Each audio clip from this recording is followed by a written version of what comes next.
Let me paint a picture for you. How about a fish sandwich and then a nice cocktail? How about I get you fried grouper sandwich, I get you some Old Bay fries, and then how about a margarita for old Tom Bear? Yeah. Lobster roll, delicious craft beer. I'm talking about the Current Seafood Counter, my daughter and I's favorite restaurant. We go there. She loves the seafood. Peel and eat shrimp, fish sandwiches. It's Northeast casual seafood in a great setting with all the beers and cocktails you want. Yep, 16 different taps, and Daniel's right. It's all like Northeastern themed, but some of the best seafood you're going to have in town. And it's right there in College Park, easy to find. And when you're there, ask for a Tom and Dan pint glass. Yes, sir. That lets them know that you heard it from us. You get a free pint glass and get some delicious seafood. It's the Current Seafood Counter in College Park.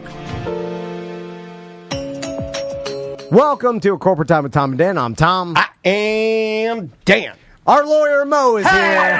Hey. How you doing, Mo? I'm great. How are you guys? That's the new thing we do now. Whenever we introduce somebody, I lean in, I yell, hey, and I give them one of those. Great morning zoo here. That's what we're going with. I like now. it. You told me to go with applause. I'm not going to. I went through and started listening to different types of applause. Then I heard that other shows were using applause. How are we going to set ourselves apart?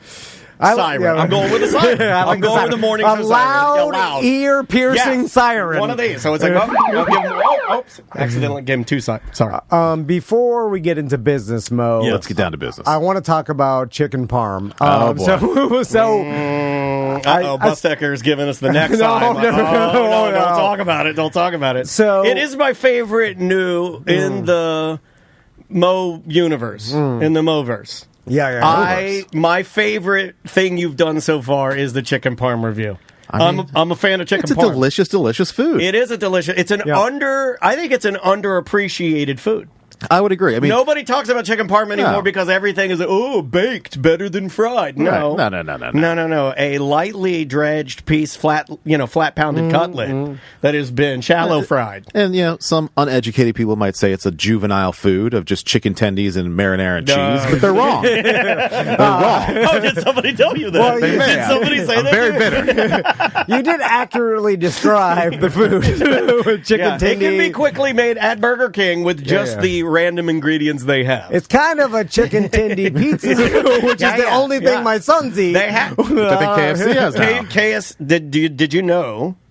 That, and I know you don't eat junk food because you're Mr. Boring Mr. I love Trainer. junk food, but I know your sons do because they're like my daughter, and all little kids eat junk food. Yeah. And KFC does have a chizza. It's chicken. The bottom is a cutlet that's been pounded flat and fried, and then they put marinara and cheese and pepperoni on top. And the commercial is some old lady opens a door and looks at it, and she's like, yeah, eating your pizza? And he's like, it's chizza. And then that's it. It's like, yeah, we got to get some chizza. Have you tried chizza? I have not tried chizza. Maybe we'll add it to the list. You have to eat that in your car in the Walmart parking lot, hiding from everybody you know. It does look like a food you would hide to eat. Absolutely. The kid is hiding in his room eating it when his mom opens the door. That's how it's intended to be. Yeah, it looks very naughty. So, it does look naughty. Anyway, we never even mentioned the reason we bring up chicken parm is because Mo's been going around town grading people's chicken parm. And when did you come up with this, Mo?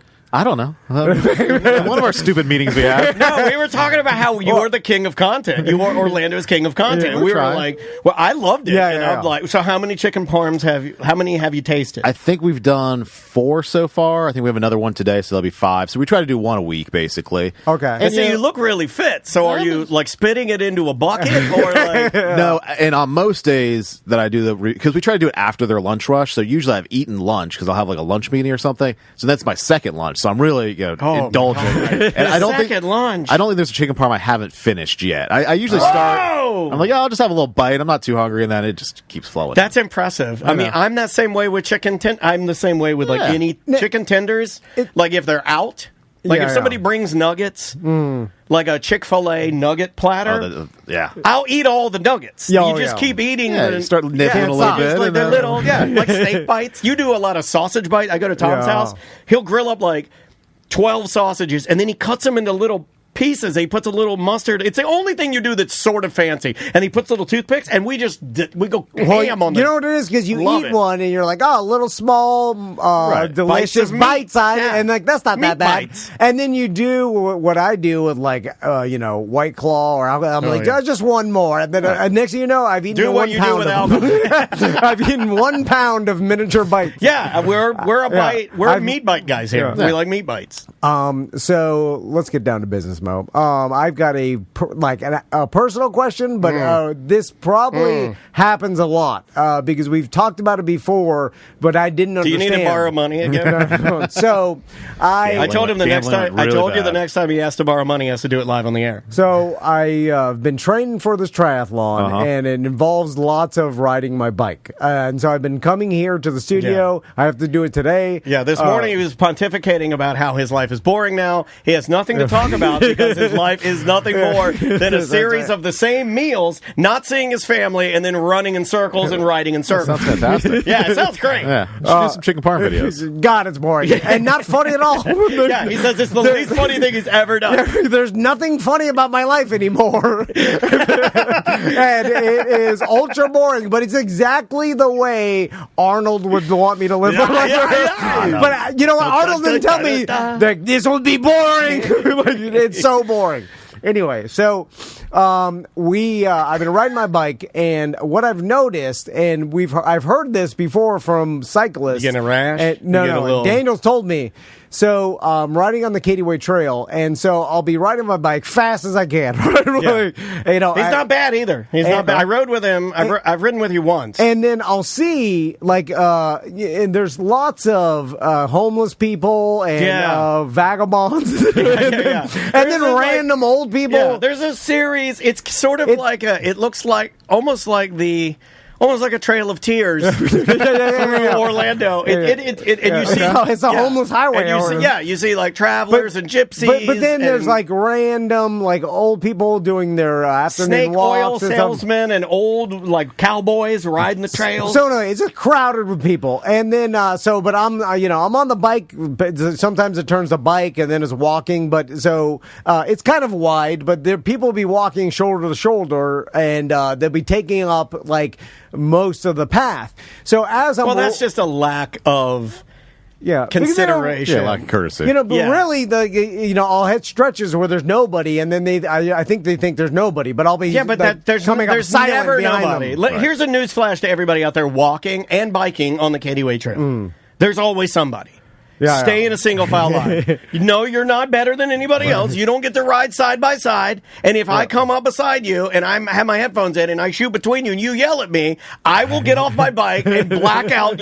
I got off my bike and I had a blackout screen. I got fit. I was going to beat him to death with my bike, Mo. So the problem, Mo, is that I know, I don't know any of the etiquette, but I figured it out. You typically go on your left. Yeah, so you say on your left. Yeah. So now the problem is, though, there's not any signs or no one knows the protocol. So when you scream ahead and you're going fast, and I'm saying, well, you're not going that fast. When you're walking and then you hear from behind you on your left, the people freak out and they don't know, so they go. Well, they don't know their left or right. No, they don't. They're just like my daughter. They don't. My daughter doesn't know her left or right. She probably never will. So they get confused for a second, and then by the time I scream that they could hear me, I'm already on them. So you want to scream something else? No. And then so they get confused and they start going left, and then they're like, oh! Every time they're it's don't you do this a lot? Have you walked this path? I'm gonna start walking today.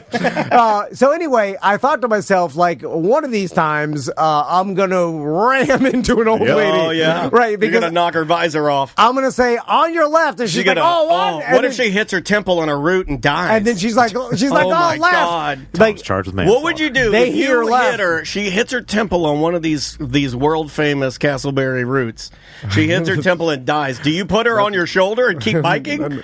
And call me? No. I'm stuffing this old lady in a dumpster somewhere? I didn't murder her. her? Like, you didn't murder her. It was an accident. We got a body to bury. So I'm not going to hide. It wasn't a murder. I'm going to start hiding my accident. Casey Anthony. I'm sorry, Mo. That's alleged. She was found not guilty. Yeah, that's true. Thank you, Mo. Buzz Cycle left. He's cry laughing right now. So anyway, what type of person he is. Let me put him on camera. So my question is, Mo, I said on your left, the old lady just hears left, she goes left, and I just ram her full speed, and then I heard her. Yeah, and you booty digged her right in the crack. So what happens there? Like, can she sue me for hurting her? Like, what? She's on the Katy Way Trail, which is government land. I don't even know. How does that work, Mo? So I mean, normally you have a duty to avoid people who are in front of you. Now, so you're not supposed to just ram right into the back of them. Obviously, if you're trying to avoid them and they jump in front of you, that could change that. But that's somewhat what happened with who was it? That Gwyneth Paltrow trial? Remember the ski trial? The ski trial. Yeah, it was kind of the same thing.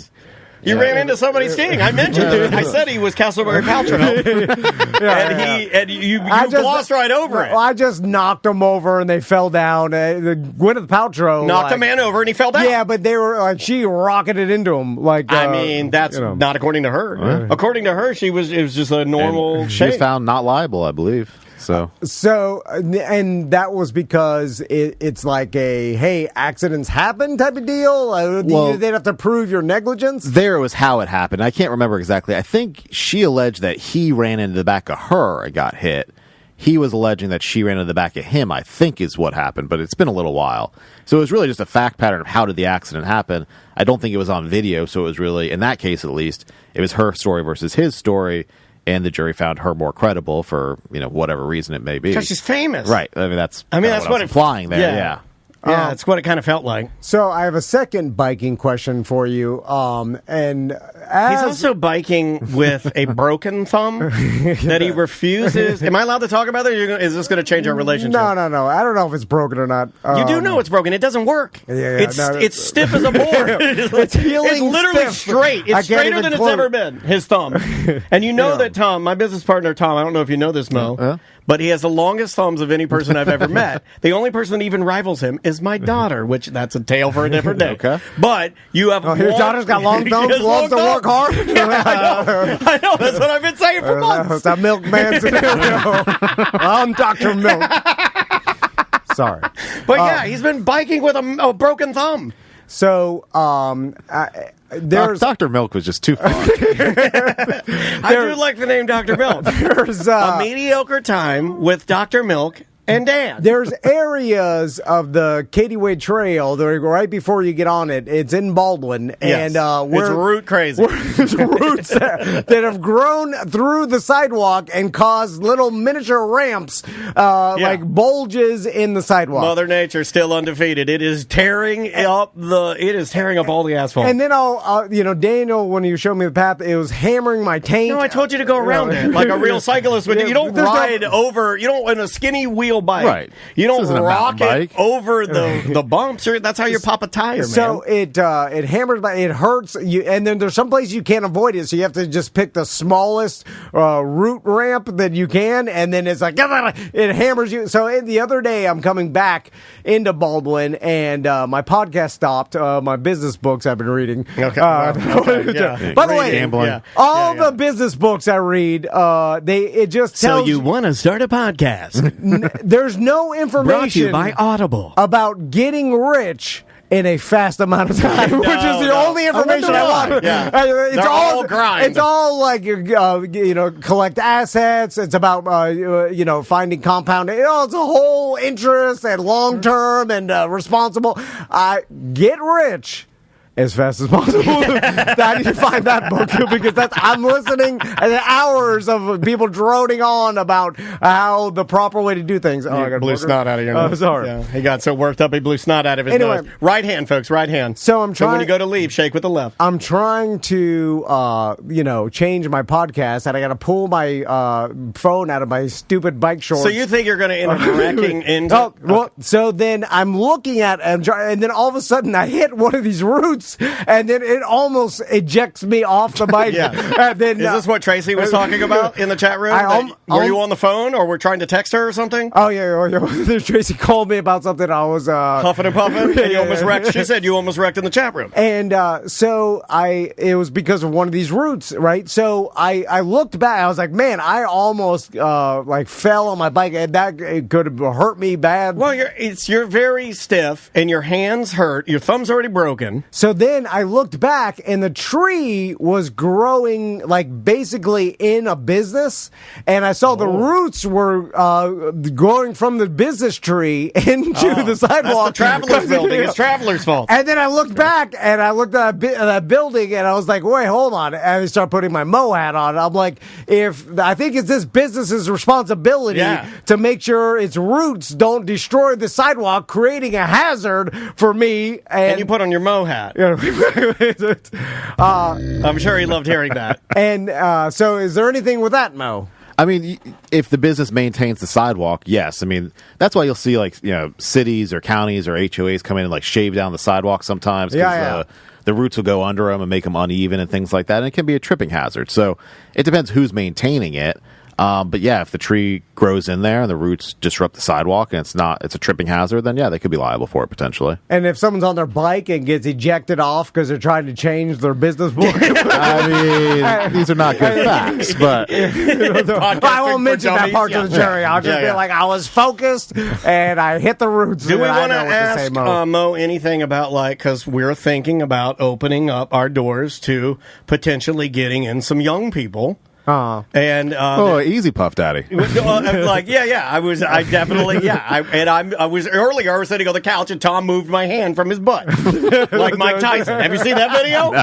You haven't seen the video? Should we do that? Okay. Can I play that? Mo's here. Okay, play. Yeah. Mo, hold on, I got this. So, of course, anytime if you're a celebrity and then you have thousands of hours of footage of you out and about, and then there's a controversy, the internet detectives will go. All of it. We'll find every... And it's all digital. Yeah. Who, by the way... I don't know who found those. If someone just sitting there, it's probably news agencies, they pay interns to watch footage. Well, this had been said in an interview a while ago, so to set this up, I guess Tyson had done an interview a while ago and had mentioned that he thought, or there's a scene where Puff Daddy is sitting on, I think he's with, is it Reverend Ron or somebody from Run DMC? I forget who's interviewing him.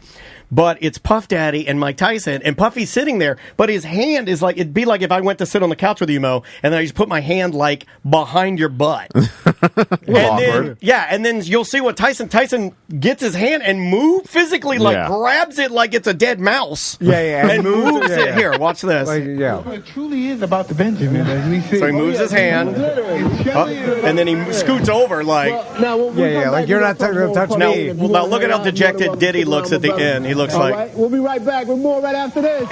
Diddy kind of looks like, you just moved my hand. That's what it looks like to me. It looks like, I'm used to doing this, and people being pressured into taking it. Right. And Mike Tyson will kill me. Mike Tyson just moved my hand and scooched over. I'm going to freeze like a T-Rex is looking. It looks like he freezes. It looks like when Mike Tyson moves his hand, he realizes what he did. It's like insulting Ramsey Bolton, to put it in, and then you realize what you've done, right? And you freeze, and that's what it looks like. He's frozen. Yeah.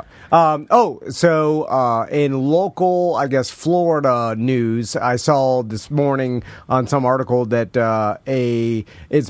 recreational marijuana is going to be put on the ballot. Yeah, we should get the vote for that.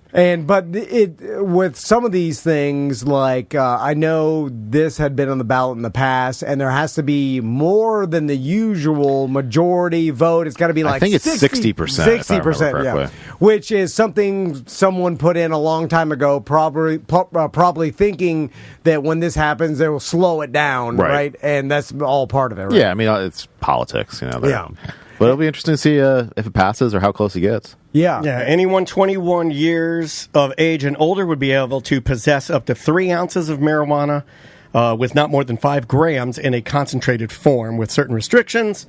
And then pot could be sold through all marijuana distributors or dispensaries, rather, without a medical recommendation. You would no longer need that. Mo, you know what's crazy about the law? And I'll tell you what's crazy. Okay, I like this. Yeah. I know the law. Yeah. Put that Mo hat back on. Is that it's really looks good on you, buddy. It's really dependent on the temperature of our society and whether or not law enforcement wants to enforce certain laws. Sure. And it's like with the marijuana thing, it seems like in the past 5 years that law enforcement seems to not be enforcing marijuana laws. It's different in other as states, harshly. though. It is. You see them on live PD. I know you say that, but I watch them. Texas. I mean, you look at other places. Like it's weird here, but like you look at other places, and you'll see guys on. It's called On Patrol now because they moved networks. But you'll see guys that'll just run them up. I mean, it'll be like a Saturday night. The guy's got a joint. And the guy's going to jail. Yeah. Which is insane. You still see it. You still see it. It's insane how quickly that mentality is passed for me because it seems like, if someone has marijuana and maybe doesn't have a medical marijuana license, I'm like, no one is getting arrested for that, right? It is odd. You can get arrested, but it's odd to see on the show but because of this, right? Yeah. You'll see one scene where you'll have a police officer, cuff him and put him in the back of the car. And then you'll see others where the guy will be like, look, I'm not going to do anything for a little bit of weed. Just throw it on the ground and get at it. Like, it's on the same program, on the same night. That's how weird it is. If I were anybody that had been like incarcerated or gotten in trouble for it, I'd be angry. Like you see this, it's like there is literally no rhyme or reason, and you still say it's federally illegal. Yeah. Okay. Yeah, I mean, it just depends how much that department or that person cares. I mean, I was watching one yesterday actually where they responded to a bar. There was someone who was belligerently drunk in a bar at like 11 a.m. And the police officer took him and drove him home. I was like, that would never happen here. You're going straight to jail. Yeah. Or like the old school ones where you get pulled over for a DUI and they just lock your keys in the car and be like, yeah, you just get a ride home. You're good for the night. Yeah. I was mentioning to my wife the other day, I was like, man, my sons will never probably have the delight of being let go by a police officer, like, get out of here. Well, it'll be a robot. You ain't going to talk to a robot, right? The RoboCop will blow your head off. We've seen that. Just because everybody, there's cameras everywhere, and it's like, you're being watched. The police have cameras. There's cameras in the cars. Like, the police are like, I cannot just they get in trouble if they give people a break now. Yeah. Right. Especially with the body cam footage, too. It's like, what are you doing? I guess you're on the hook for that. You let someone go, and then they end up hurting someone. You'd be fired, so you can't take the chance. So like back in the day, it was, in the 90s, so many times I was a teenager and some cops like, get out of here. And there's no proof of them ever letting you go. Even with like skateboarding, they never ask for your name. You see even on the TV shows now, you see them like, get over here, what's your name? You got your ID on you? Like, they never did that. Like, get the hell out of here. Go home. Just go home. And I'm like, all right. That's what we did. Anyway. Okay, serious question for both of you. Okay. You're walking down the street, dark alleyway. Yep. You look, and you see what appears to be a police robot being beat up by a bunch of homeless people. Okay, all right. That's a serious question. Do you assist the police robot? Do you mind your business? Or do you join in the melee and get a few licks on him? Police robot. It's a police robot. It's a RoboCop. This is way in the future. This is like 2070. Yeah. I'm more of a mind your business type of guy. I figured that was the way it would go. And you put your head down, and the homeless people are just knocking. They knock off his helmet. I'll do the math. I'm like, they probably get. They spray paint him. That's the number one move that homeless people do with police robots. You spray paint them. And then you put a dress on them, or you write something like ridicule them. You put pink all over him. I like when the robot has eyebrows. Like Wally or Short Circuit. The eyebrows is how you can tell their emotions. Yeah, but the homeless people are using a bat to beat his eyebrows off. And one's hanging off, the other one's shooting sparks at him. Do you assist? Or do you just mind your business and keep walking to the Soylent Green line? The police department has lots of these. They account for every once in a while losing one. It's fine. Right. To a homeless mom. Yeah. What do you say? I mean, I mind my business because from a legal standpoint, typically you don't have the right to use deadly force or extreme force to defend property. So if I beat up the homeless people too much to defend the property, then I could be charged or possibly held liable for the injury. Oh, that's why a real Mo hat. That's why you need to call Mo.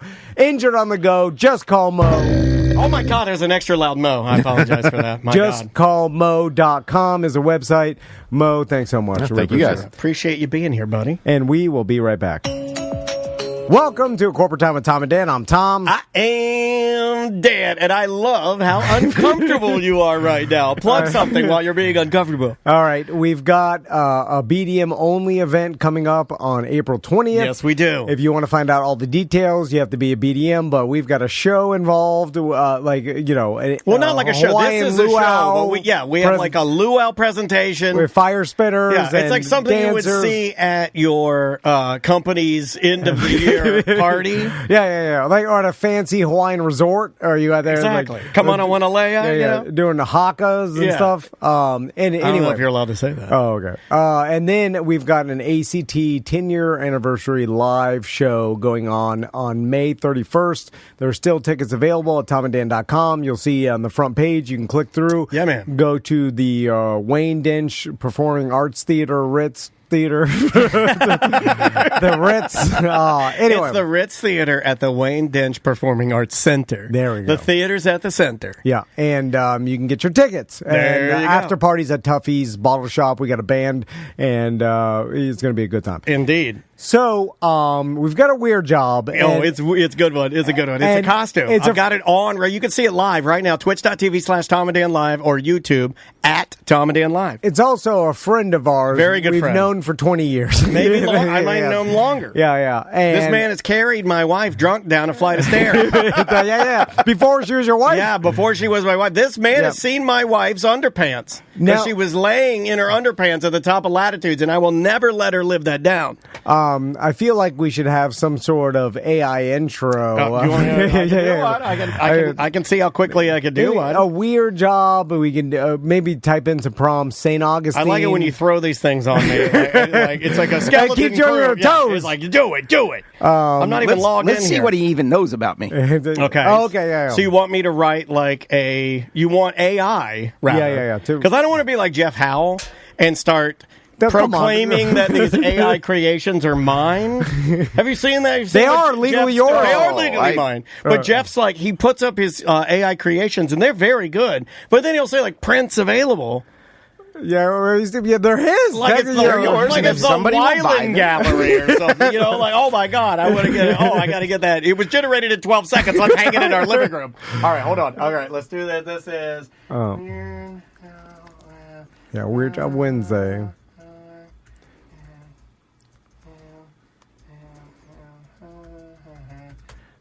Yeah.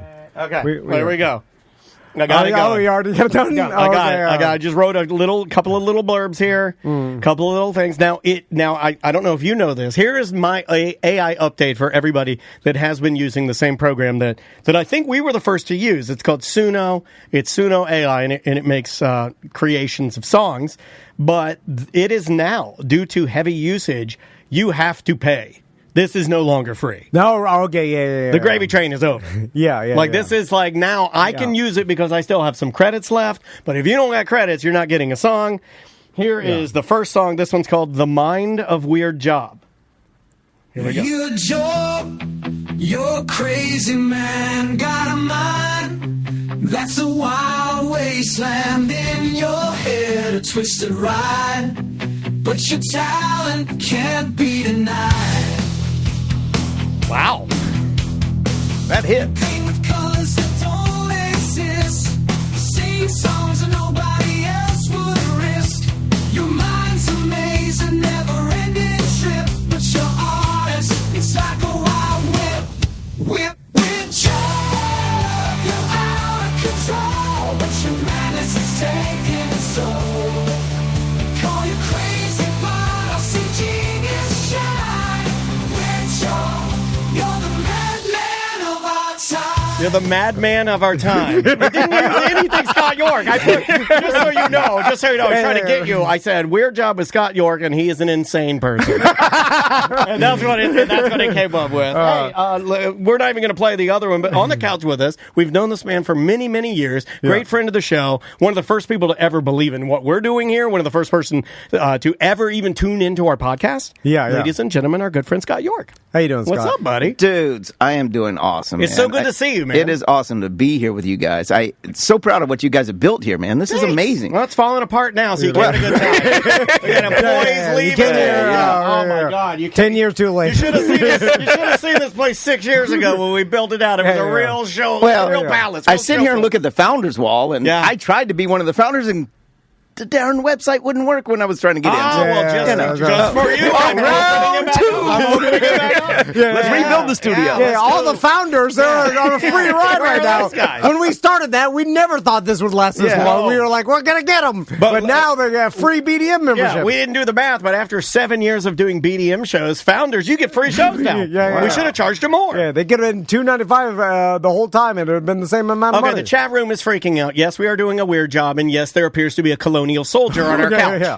So Scott York is dressed like a colonial soldier. Well, let's ask him what he is dressed as, because we may be like doing it a serious injustice, because I would imagine that are you a Spaniard? This is a uniform of a Spanish soldier from 1740. So this is what they would have worn in St. Augustine, working at the fort in 1740. Ooh. Now, I'm supposed to be wearing a 13-pound wool coat on top of that.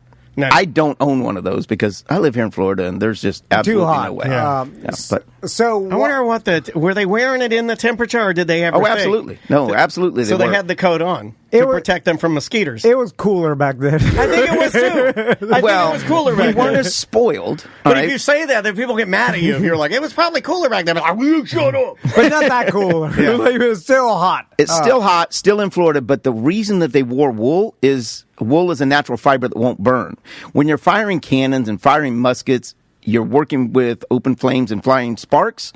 You don't want that spark getting on your shirt and melting to your skin. Our modern shirts, it would melt right to your skin. I'm pretty sure I saw a sheep on fire one day. I watch a lot of horrible videos. I've been out to the Sausage Castle, too. I understand. Exactly. I've seen sheep on fire. But. So, Scott, we haven't even kind of talked about what you do for a living, so let's start with I don't think that. people would be able to guess it. Yeah. So, what do you do?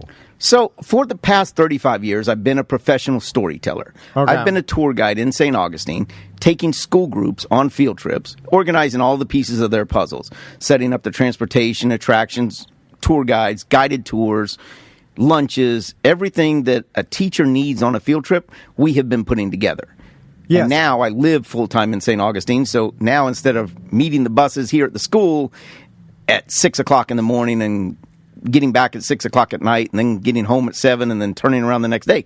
Now I just meet the buses when they arrive at 9:30, and then when they leave at 3:30, I just wave goodbye and walk 2 minutes to my house. So that's amazing. So you organize field trips to St. Augustine, which is funny and interesting because before Scott is on the show, I was like, hey, my son is going to St. Augustine. He's like, I know. He's like, he's on my trip. Yeah, that's crazy. And then I'm like, you have to give him preferential treatment. Oh, yeah. You got to get him up there with the hat on. Yeah. Here's the sword. You're a real Spaniard. Yeah, let him shoot a musket through the bus window. Oh, yeah. Anything goes. Yeah. Look, I'm not on the bus anymore. I don't care. Yeah, exactly. I also, Crystal's going as a chaperone. Like, okay. Oh, thank God. She goes on all these trips as a chaperone, which I tell her, I'm like, dude, my sons want this. No, but, and they will get the reputation of being like, his mommy's again. Yeah, I mean, Mama's boy. I worry a little bit about that. I don't know if Mama's boy is still an insult nowadays. I think that's is it a compliment? Like if you're like, you're a mama's boy, it's like, all right.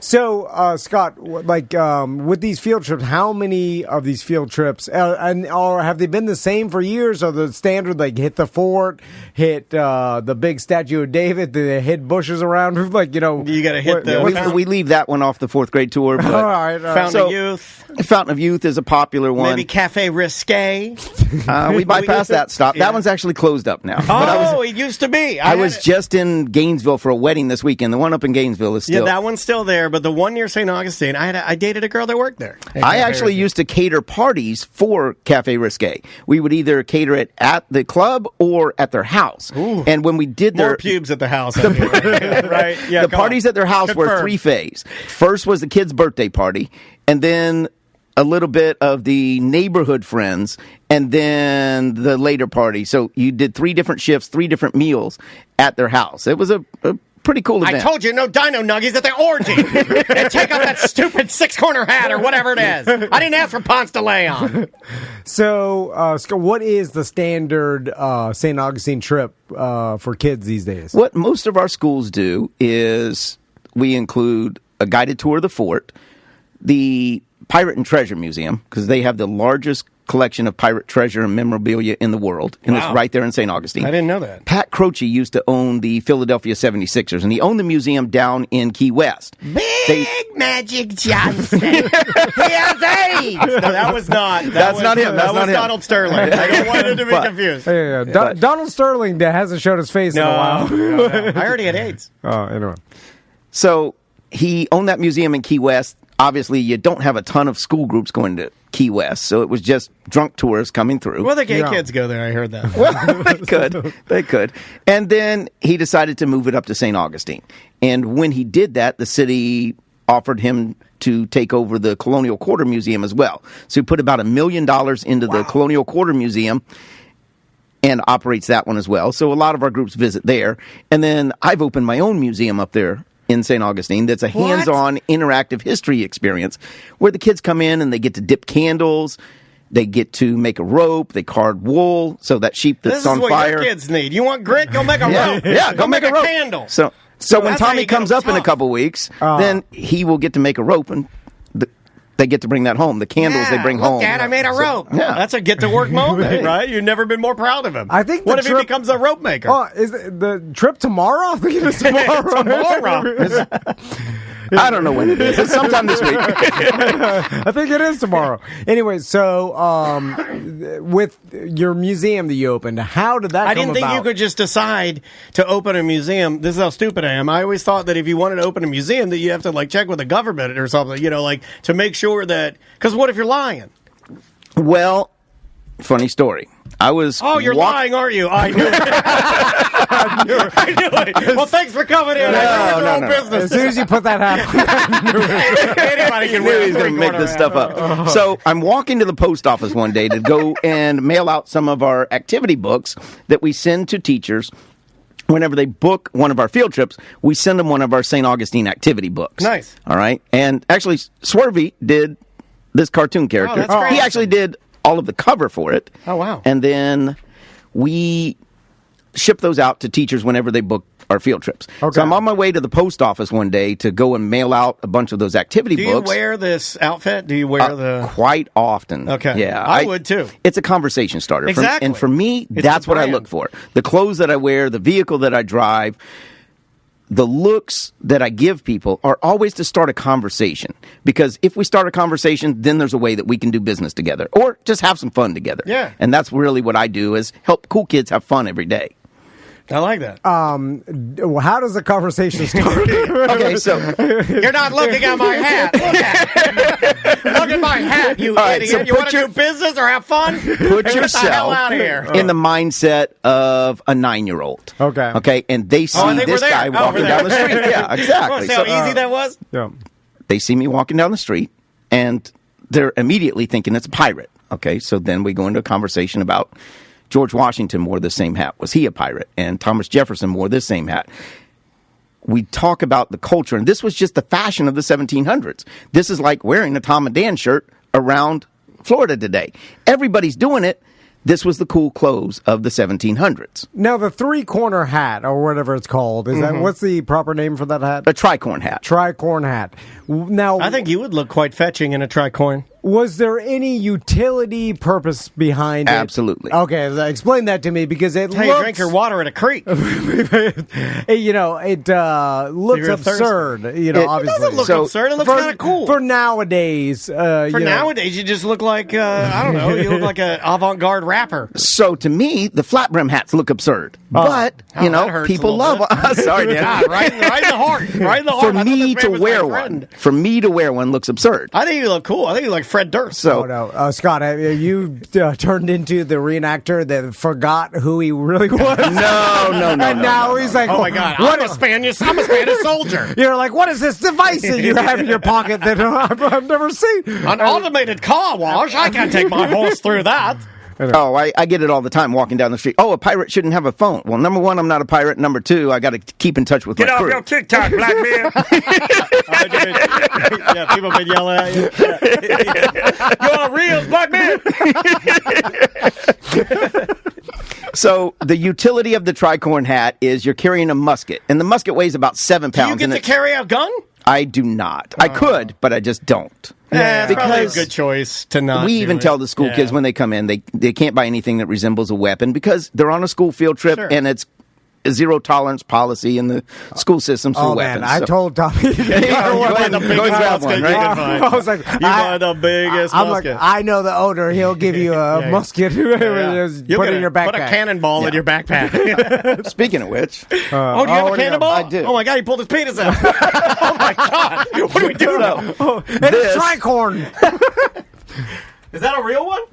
that's a 6-pound cannonball. Oh man. That was fired from a ship in 1702. Oh, I'm gonna put this in a sock and ain't nobody gonna mess with me. You put this in a sock, come That's at it, me, that's bro. it. Little Danny cannonball sock. I got a cannonball sock. I'm gonna beat you to death with. So that cannonball is fired from a ship in 1702. It misses the fort, flies over St. George Street, and lands over on Spanish Street where I live. My next door neighbor, Mr. Leonard, when he was digging up his driveway to put in new pavers, he found that cannonball and he gave it to me to pass around on my field trips. Oh, he gave it to you? I've got some pretty damn cool neighbors. Dude, well, he says that he the loaned it coolest to me. thing I've ever had from St. Augustine in my hands. I went Yeah. to college there, for Christ's sake. How cool is that, dude? That will tear you in half. If that hits a human, oh, that is a stinger because it's red hot, right? Isn't it molten lava when it hits you? It just tears your skin and bones apart, and then you just instantly bleed out. Well, it's coming out of the cannon at about 400 miles an hour. Oh! Yeah. That just And it rip just you in goes half. anywhere, right? Like, it wasn't like it was super Right, they're not precise, accurate. They're but, not it just rips you apart. Yeah. Oh, knock my teeth out. Oh, my God. Right to the face. So That is neat. So you pass this around to all the kids, teaching them about Every single one of them. I've got a 250-year-old leg bone in my bag. I've got a musket ball that dates back to 1650, leg so it's bone. older than the fort. I dig in my backyard. So I find all of these things digging in my backyard, Do literally. you wear the hat when you're digging in your backyard? This is my favorite weird job. I think told this is you. my favorite weird job, man. Scott's And going we haven't even crazy. gotten to the weird stuff yet. Yeah. So the tricorn hat, real quick, you're carrying a musket. It weighs about 7 pounds. It's resting on your shoulder. You're going to get tired of it resting on your left shoulder, so you're going to move it over to your right shoulder. If you've got a big floppy hat on, it's going to knock your hat off in the mud, and that's a bummer. So that's why you wore the tricorn hat. So it had to have And then some... I keep my rigidity. glasses and other stuff up in it. It's just an additional pocket for me. Oh, my God. You need a tricorn hat. You put your phone in it, put your Apple Watch in it, put everything in it. and some bird seeds. So the birds eat off my hat. No, hold on. I do think it would be cool if a bird was eating up your hat. I know. Let's talk about St. Augustine for a second. So, the fort built there. A lot of our listeners have been to St. Augustine, seen It's beloved, for sure. in the town square, like the oldest well that's there, and some other stuff. What are some kind of off the beaten path stuff that you know about in St. Augustine that is not so popular? Or is that Well, I all- was about to say my museum, but you said not so popular. All right, so- not so known about, which Yeah. a lot of people probably don't know about your Well, we museum. know the Fountain of Youth, which, oddly, went to college there, never went. I've never been to the Fountain of Youth. I went when I was a kid. I love going to the fountain because that is where the city of St. Augustine began. So the Spanish settled right there. That was the village of Saloy. That's where the Temuquans, the Native Americans, lived. And they celebrated the first Thanksgiving there in 1565. They built the structures there. They got along for a few years, and then they start having difficulties with the Spanish and the Temuquans. So they move over to Anastasia Island. That's where they discover coquina. They write a letter to the king and said, hey, we need to build a strong fort here. 70 years later, the queen finally sends the money to build that fort. And it wasn't until a pirate attack in 1668. So as far as off the beaten path kind of attractions, obviously treasure chest, that's my museum. That's a hands-on interactive history experience. Nice. Okay. But we like sending guests to the Greek shrine, to the Peña Peck House, which is a colonial house that was built in 1750 and still has the original furniture in it. That's very, very rare for colonial homes. That's awesome. These are all free things to do in St. Augustine. There's a lot of free stuff to do up there. And St. Augustine's very, very popular with your listeners because half of my guests in my Airbnb were BDMs. Okay, Yeah, I got most of my revenue from BDMs, and that's why nice. when you guys opened the Air T&D, I was like, I came and met with Tom there, and I said, dude, y'all are going to crush it. Yeah, we didn't really crush it. We didn't listen to any of your advice. Well, we flipped You didn't, a but- setting that allows the competitive pricing. Normal and people. That is actually Now we're okay. increased the guests, but the quality. I mean, We get yelled at a lot. Someone complained about a hair on the dishes. I will tell you the secret: raise your prices. Raise your prices. It gets rid of the riffraff. But if we raise our prices, then our dishes won't have hair. And that's why people are coming to stay there, I feel like, is for the experience. And I'm like, hair is the least of your concerns. Have you taken a black light through there? Have you looked around? Yeah, hair. Oh man. Okay, so where are we at now? Going back to the business side of what you do, Scott, because this is weird job. So, how many school tours do you do per week? Is it do they only go in the fall and spring and during a certain period of time, or is it all year long? From the middle of September through the middle of May, I've got a school group in town just about every day that school is in. Okay. They can't travel the first 30 days. They can't travel the last 15 days of the school year because they've got to close out their books and things like that. But other than that, I bring about almost 20,000 school kids a year to St. Augustine. Wow. That's just my company. 20,000? And 20,000 kids. Diddy brings more. Hey, comedy. So, Oh, my goodness. and is it all a certain grade? Fourth grade. All fourth grade. All 9 and 10 years old. That's all I work with. I didn't do this one. This Yeah. hurts my heart. As much as I love St. Augustine. I went to school there, for Christ's sake. Lived there. We never did that. So- At some point what we got was we waited. They didn't do that local trip, and then they made us do the DC trip. Okay. We did I used to do that one as You well. did the DC one too? I Oh, spent God. 18 weeks a year up in DC taking groups up there. Monday through Friday, every week. I would leave home on Monday, come home on Friday every week. Got tired of that, and honestly, I was doing so much business in St. Augustine, I needed to be there and be hands-on. Right. So that's why I stopped doing the out-of-state trips. Liability, and then Sure. just being home every night, sleeping in my own bed was kind of cool, too. I bet you dealt with some parents, huh? Yeah. I mean, because you're most precious, You're carrying the most precious cargo in the world. Yeah, Slow for it down. Sure. It's also the thing that, like just this job, and I've known you for so long, and I know you do an amazing job. But just the idea of taking kids, I don't even like the idea of taking one of Maisie's friends to Disney for the day. Does that make me a bad person? Like, I don't want that. I don't want that responsibility. Yeah, like it's. You know what your kid's going to do, and you know how they're going to act and react and things like that. You don't necessarily know that with somebody else's child. Sure. But my job is to help cool kids have fun. That's it. That's my only job. And I tell the kids when they arrive in St. Augustine, we only have one adult that works on our team, and that's Miss Susan. You'll get to meet her when you go to Treasure Chest. The rest of us are just kids having fun. And that's what we like to do. I like that. Tom hates your banter, though. Like, I can tell. I can look at his eyes. He's like, this is what we do. We like to have fun. And Tom's like, No. He starts rejecting it. I appreciate You would what never Scott be did. able to say that. If you worked for Scott. No, I like the history I of would it. walk into the museum. I mean, put your hat on, Van. No. I like I'm a big proponent in kids learning history, and I try to. So it doesn't repeat itself. I've done my personal St. Augustine tour on my own boat, and I've tried to tell my sons, like, we pull up to the fort. Well, there's a fighting fort, boy. And I'm like, the conquistadors. I just Came make here up and the- built this. Like carved this out of with our hands, with our bare hands. And then I show them the cannon fire, and then I'm like, look around, and then the pirate ship comes out, and they're dancing on board. Like, that's a party boat. It's not even a pirate ship. It's I'm like, like, look at those girls. Yeah, look at those girls with their boobs out. Yeah, that's what pirates do. You want to be Look a at those pirate? winches. Yeah, hell yeah. Pirates get the girls with the boobies out. Besides from going to your own personal museum and then the fort, what else do they do? The Pirate Museum and the Colonial Quarter. So they're getting a look at the military life. They're looking at the pirates that they were defending the city against, the fort that was being used to defend the city, and then what family life was like. That fort's been around for 351 years. It was only attacked twice. Once for 30 days and once for 50 days. So we've got 80 days of fighting in 351 years. Most of the time, it was pretty peaceful in town.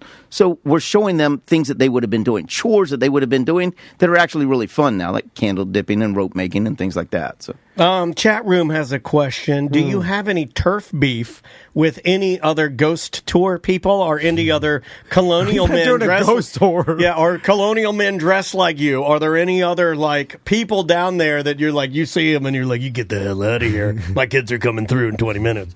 there are some ghost tour guides that we don't necessarily care for, but we do private tours. Okay, so you and your family want to come up, it's $250 for the ghost tour. If you want to bring 10 people with you, it's the cheapest ghost tour in town. If you bring 2 people with you, it's the most expensive. Gotcha. But either way, it's worth it. Okay, to have that private experience, to be able to have literally personal stories, personal encounters with spirits that I've had in St. Augustine. The BDMs that stayed in my Airbnb, they can tell you stories that they saw there. The museum that I have is haunted at night. All right, and the house that I live in now was built in 1890. It's one of the last 8 houses in the historic district. Whoa. And it's haunted by a ghost, and the lady that grew up in that house lives across the street from me now. You want to hear some stories? Yeah. Come on my tour, Yeah. but it's $250. Okay, all right. Oh, I want to go. Oh, we should do that maybe for our Halloween special this year. Yeah, you want to do that? You want to do it? Dude, Yeah, let's do it. That would Let's be do a good it. one. Yeah, We just did a paranormal investigation in the museum. It took 4 hours for this investigation because there was so much activity in the museum. Yeah, it's usually just fat guys screaming into their cell phones. Right? Like, I've seen the shows. They're like, it's here. Oh, right here. Look at hard zoom. Oh, I'm here low. Where are you, Jerry? The meters go crazy. I ain't never seen something like that before. So we'll have the video Ghost up in meter. about 3 weeks. We'll have the video up on our YouTube channel, and you'll be able to see bits and pieces of I the love it. investigation. It's really cool. That's fun, man. I'd you're- never done one You're before. living the life, dude. I am, dude. You're doing it, and you got now you've got coloring booklets. Now we've got Didn't you activity invent books. a game? This is the game that I invented. This is Pirates Plunder. So this could be a gambling game, or it can be You got him a back game in. for You got him back in. you to play with your kids. So that's why I brought it. I knew that Tom was into the gambling, and I figured You can play some load up some pirate. what Plunder. better way than bring a game for Tommy to play, and then he can be a whiz at it by the time that they get there on the field trip, and he can beat all the other kids. I've taught him how to gamble. All right, yeah. All right, well, is there any advantage in it that you you Oh, invented absolutely. it? There's strategies. I invented the game, so I can. Yeah, so tell us a little bit about Pirate Plunder. How does this work? So each player starts out with 10 coins. They roll the dice. All right. Custom designed game that we laser engrave. We even printed our own dice, our custom coins. So you roll the dice, and whatever number you roll, you're going to take your coin and you put it up onto the box. And if you roll a 6, then it goes inside the box. The idea of the game is to stash all of your plunder. So if you roll a 4, it's going to go in there and it just stands up on the chest just like that. All right. Okay? If you roll a 6, it goes down inside of there. You decide when you want to play or pass. You pass it to the next player. If they roll a number that's already occupied by a coin, they get to put all of those coins in their stash. And you're trying to get rid of your coins. I've always wanted to think up one of these pirate dice games, and I've played many a pirate dice game at a bar in St. Augustine because they just have them out. And it is the greatest thing when you are bored drinking at some bar you don't know. Yeah. And the bartenders in St. Augustine, they have multiple ones. This one looks very advanced and very cool. That's one. That's Shut the Box. That's another. It's a 700-year-old game. They just give you the but game. we They're like, hey, manufacture play it. this. And then, they tell you about it. And you guys make those too? Yes. That's awesome. Manufacture those, and we go and put them out in bars, and then they're for sale in those bars and in other retail shops around St. Augustine. I've got 9 retail shops that sell our games and activity books now, and our stickers and different things like that. All of these things were to bring extra value to our clients, to our teachers, just like you guys do. You know, you're not just reading a live read for a client. Sure. You're putting out koozies, and you're putting out hats and shirts and different things like that. Pumping out trash. I learned so much from A sea of trash.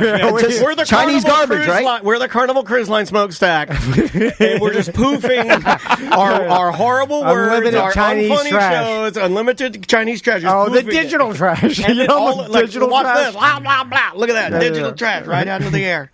But I learned a lot of branding from you guys. Oh, man. Well, you're killing it, dude. I didn't know all these crazy games you have. Those are amazing. Will you dress like Ponce de Leon for the show? Yeah. How long did it take you to dial in your outfit? Like, did you have to buy it from like a specialty store or? So, yeah, there was one guy up there who sold all of these colonial costumes. But here's the thing. I bought this maybe 9 years ago, and I've never bought another piece for it besides another shirt and then occasionally some socks. Sure. Okay? Stuff wears good. His son-in-law has now taken over the shop, and what he sells is colonial games. And guess where he buys them from? Oh, all right. So- It all links together. I'll buy your tricorn, Yeah. you buy my pirate Exactly. game, and we'll So- shake hands. You got it. And it seems like St. Augustine is never not been popular or a popular tourist destination for not only Floridians but from out of towners and stuff. Yeah, So has it's like- anything changed there? Like, I remember the old schoolhouse. I remember the sheriff that Dude, used to be down there. Is it all the same? In 20 years since I've been going to St. Augustine, nothing has really changed at all. Yeah. Like even like some of the heritage bars and restaurants are still all the same. Sure. Like been there for ages. Exactly. So Ponce de Leon left there, and he said, hey, don't do anything till I get back. And the town hasn't done anything since he got back. Like they haven't built since he left. huge like No. hotels or anything. You know, it's like it's still pretty quaint. Yeah. Yeah, do they have rules? Like There are a lot of restrictions. The Historic Preservation Board puts a lot of restrictions. Even the sign that we put out at our museum, we had to use a font from the 1780s. Okay, on our sign. So that's why I have a full-time producer, a graphic designer that works with me on Do you my make them team. wear the hat when they're designing? I She think does. Not when she's designing, but she actually misses going out on the field trips Yeah. because I've got so much stuff that I have to have her producing. everybody should wear the hat at all times if you're working on the pirate team. All of my guides dress out like They this. have to. If they don't, you're fired. That's what I say. No, Hard they're line. not fired, Drawn but- and quartered. Drawn and quartered. Hold on, I just thought of something. Should I show up on Tommy's field trip with Scott dressed? Why do you always have to steal the moment? You always have to like appear, and then you Yeah, always. but He here's the always thing. tries to appear to be the hero in front of his sons, and then he shows up, and then they're just kind of like. I'm dressed like the Hound from with a burn face. Oh, like full makeup. And then no one knows what's going on. You're just standing there. They're like, "What is it?" I mean, you would literally, if you want to freak out the kids, just dress like any Roblox character. You know, just put a. You're right. They love Yeah. Roblox Oh, way yeah. more than anything. Have you could thought ever about say. making a Roblox world like your own Yeah, inside? that's where the money's at. Absolutely. So Yeah. I've got this camera. It's called a giraffe cam, and it goes through and The giraffe does cam. virtual That's what I tours. use in ladies' bathrooms. Goes through and films virtual tours so that we can build a game where the kids can literally build their own fort and then have our characters going through and exploring it. I've been building this for several years now, building up the foundation, because what we do is entertain kids. Let's find a new way to educate them because we have to teach in different ways. Yeah. Our kids are now 5 years behind in their education due to that couple years that they didn't. You know, Tom was educating his kids at home. Oh, I would poor admit Tom. it. Yeah, well, you know. Take the All right. magazine. At least Maisie had Andrea, right? Well, I mean, I don't know. I don't know where Maisie was during the pandemic. I honestly don't know where she was during the pandemic. Hold on, I just thought of an idea. You need to change your like history museum into a Roblox museum. What if we did that in our Air T&D? The Tom and Dan Sanford Roblox Yeah, Museum. Because I'm telling you, if 9 and 10-year-olds saw the Roblox museum, they would go. You sell Roblox. It's like the ideas all I the see characters- that it's like the ideas that I see that make $1 million. Or there's a company here on the way to Georgia. I saw a billboard and the sign said it was like Billy's Candy House and it said home of the $5 candy buffet. And I looked at Andrea and I go, no one can turn that down. No one can turn. Every kid has to stop and get the $5 candy buffet, right? Yeah, No yeah. matter what. Yeah. It's like Roblox. thanks for that idea because I am opening a candy shop next month in St. Are you? Augustine. Dude, the candy buffet is and so disgusting, It'll be though. $10 candy buffet, Ooh, yeah, because yeah. St. George Street isn't cheap. But so when you look at the cover of this book, what do you think of? This is that Paw Patrol generation. Yeah, yeah. In fact, I've got a Band-Aid on my finger right now because shifting my VW bus, I cut my finger today. It's a Paw Patrol Band-Aid because I work with school kids. And appealing to that generation. Hey, do whatever Band-Aid you but- like, you know. Yeah, but it's having those things available and in the colors that appeal to them. That's what we need to do now. And if you want to reach them, so we're actually making our museum a Pokemon Go stop. So That's it genius. starts to draw them by, and we've got EJ all will kinds be of there. things. Oh, I'm sure he will. You have a He's big probably fat, there right now. a big fat 50-year-old in a tricorn hat trying to catch a He's hopping in his car right now. Oh, there's a Mewtwo here. You should be ashamed of yourself. Get to work. So, and Scott, you live like in downtown, a little Literally outside right in the heart of the historic district. So you know where my Airbnb was, Yeah, right yeah, on yeah. St. George Street. I'm literally the next street right behind it. All I did when I moved from the Airbnb to my house was lift the furniture over the fence. That's it. Oh, my So God. That's it's- amazing. So I always wondered, like, people that live in a super tourism area that, like, because every day there's just crowds of new people from all around, and usually they're generally happy because they're on vacation. They're, so it's like you're just around. I very much enjoyed living in St. Augustine. People on I loved vacation it. and people out for a day trip to St. Augustine, like, it seems like a cool place to live. The vibe because was good. You're always around. What do you think? Yeah. Oh, I absolutely love it. The vibe's good, right? Like, There's- especially on a sunny day. Yeah. Even the tourists And it's are a nice. beach. It's a beach town too, because Yeah. you're right there by Exactly. the ocean. But it's not really your stereotypical beach town. Well, the college is near the fort, so I don't know about you, but normally on a sunny day, we wouldn't even go to the beach until late, right? Because everybody from out of town is going to hammer the beaches. So we go to the fort and just lay in the grass because the grass is beautiful there, and you just go there. You bring a frisbee, bring a dog, bring bring a cooler, bring a sandwich, and you just sit in the grass. And then all the tourists are walking by. Everybody was always nice. The vibe was good. If you're a person that likes scenery and and everybody's out in the sunshine throwing frisbees, it's cool. Yeah, it's So you went to Flagler. I Yes, am sir. literally 200 yards from the Flagler radio station. Oh, all right. Well, then you lived right near where I lived. Yeah, if Oh, you're yeah. near, okay, I know exactly where you're at. Then, yeah, Spanish and Kuna. yeah, exactly. Oh, yeah. Well, there used to be a record store too. There used to be a little record store on that side near. There's a bagel, Schmegel's Bagels. Schmegel's Bagels, yeah. Yeah, there's a bagel place that we used to go to. Still there. And there used to be a little record store, and that's where I'd get all my punk records. I'd walk from the dorms down, go into this tiny little the record store was smaller than this room.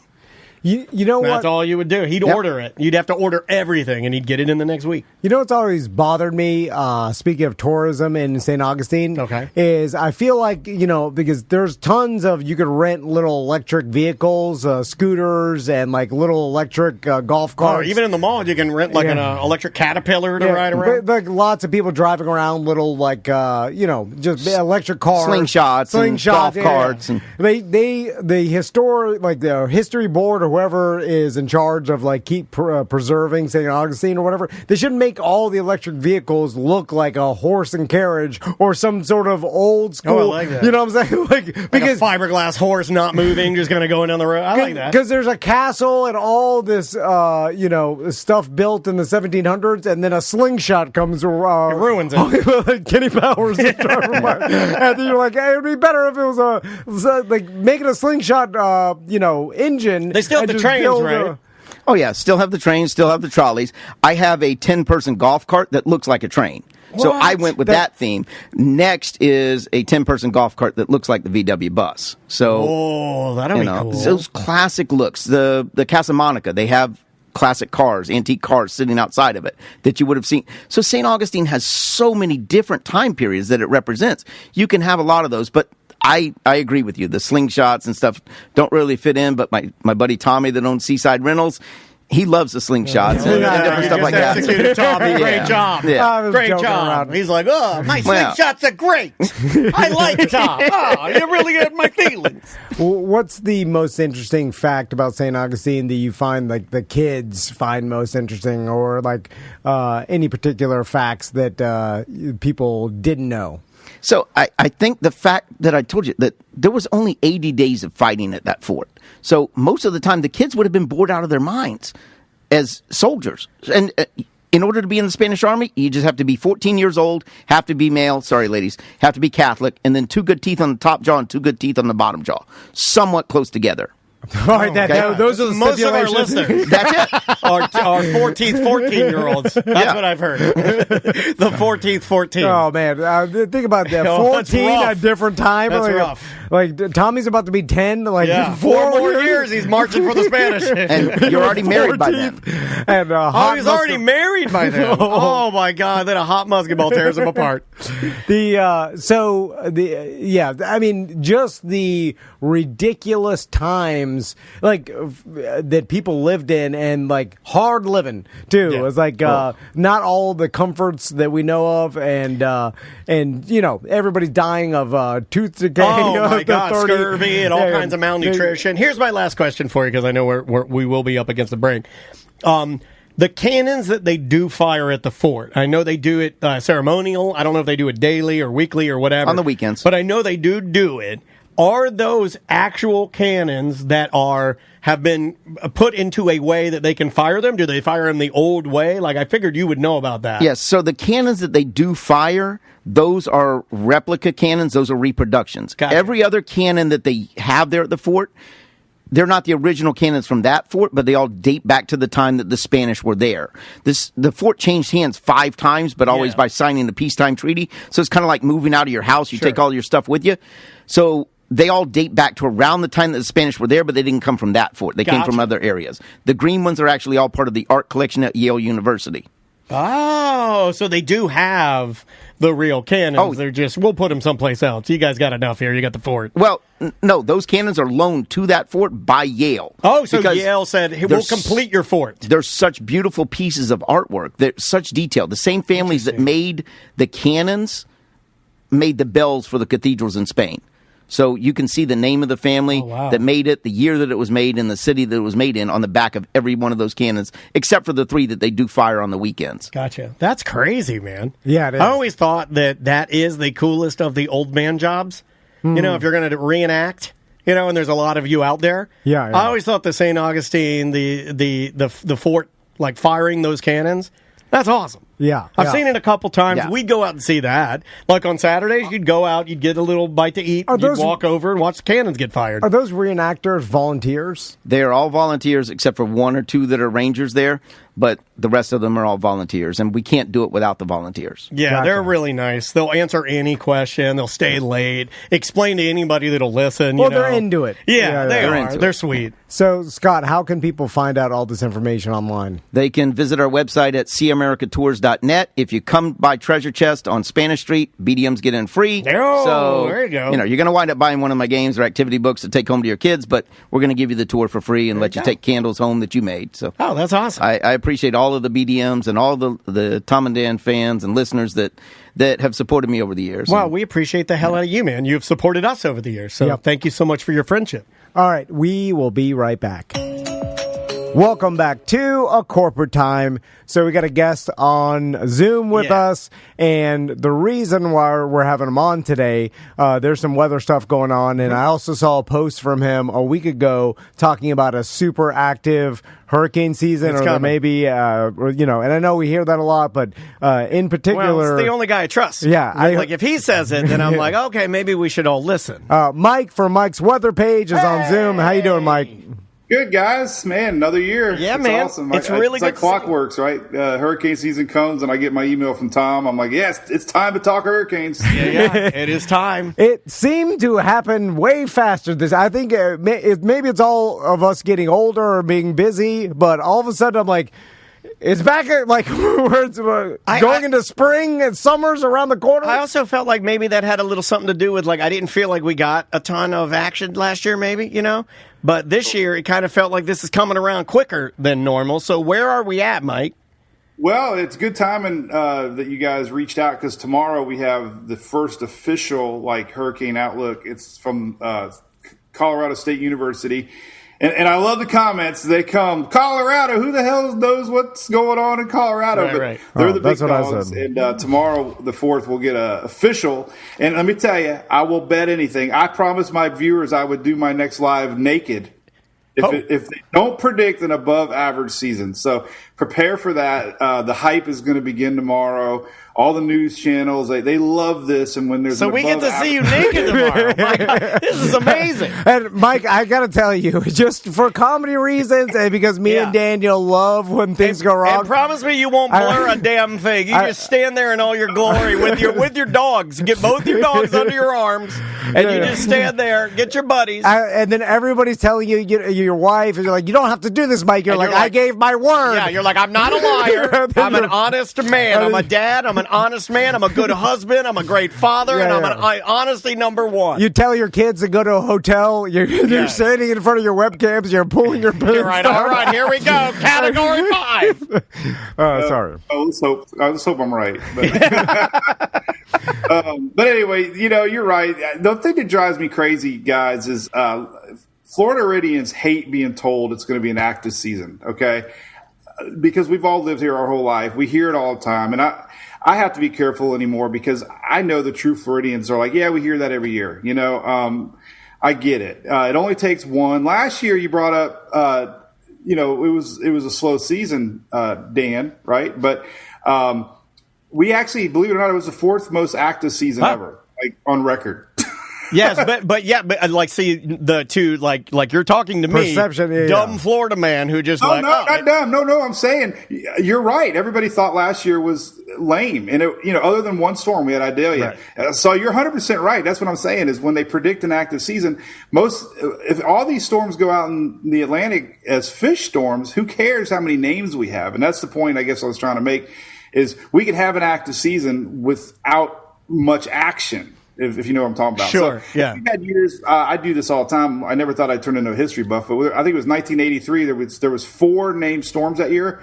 One was a major hurricane that hit Houston. So we could have a season with 4 storms. And as long as we get one hits you, it's an active season. Sure. So that's where it's, but the media, so one of the news outlets called an explosive hurricane season coming, man, and using adjectives like that, I'm starting to kind of scoff at because explosive. Well, another one used the phrase "hurricane from hell season ahead," so they're already hyping it, right?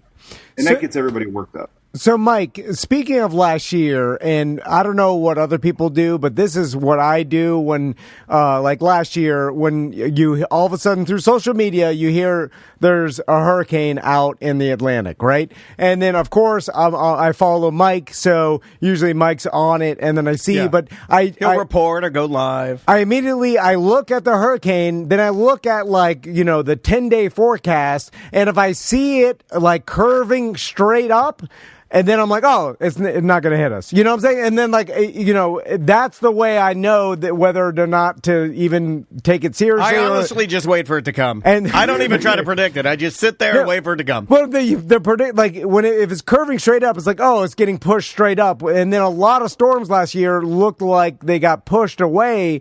So what caused that? And or do we think that's going to happen again, where we have a bunch of storms, but they all just get pushed north? Yeah.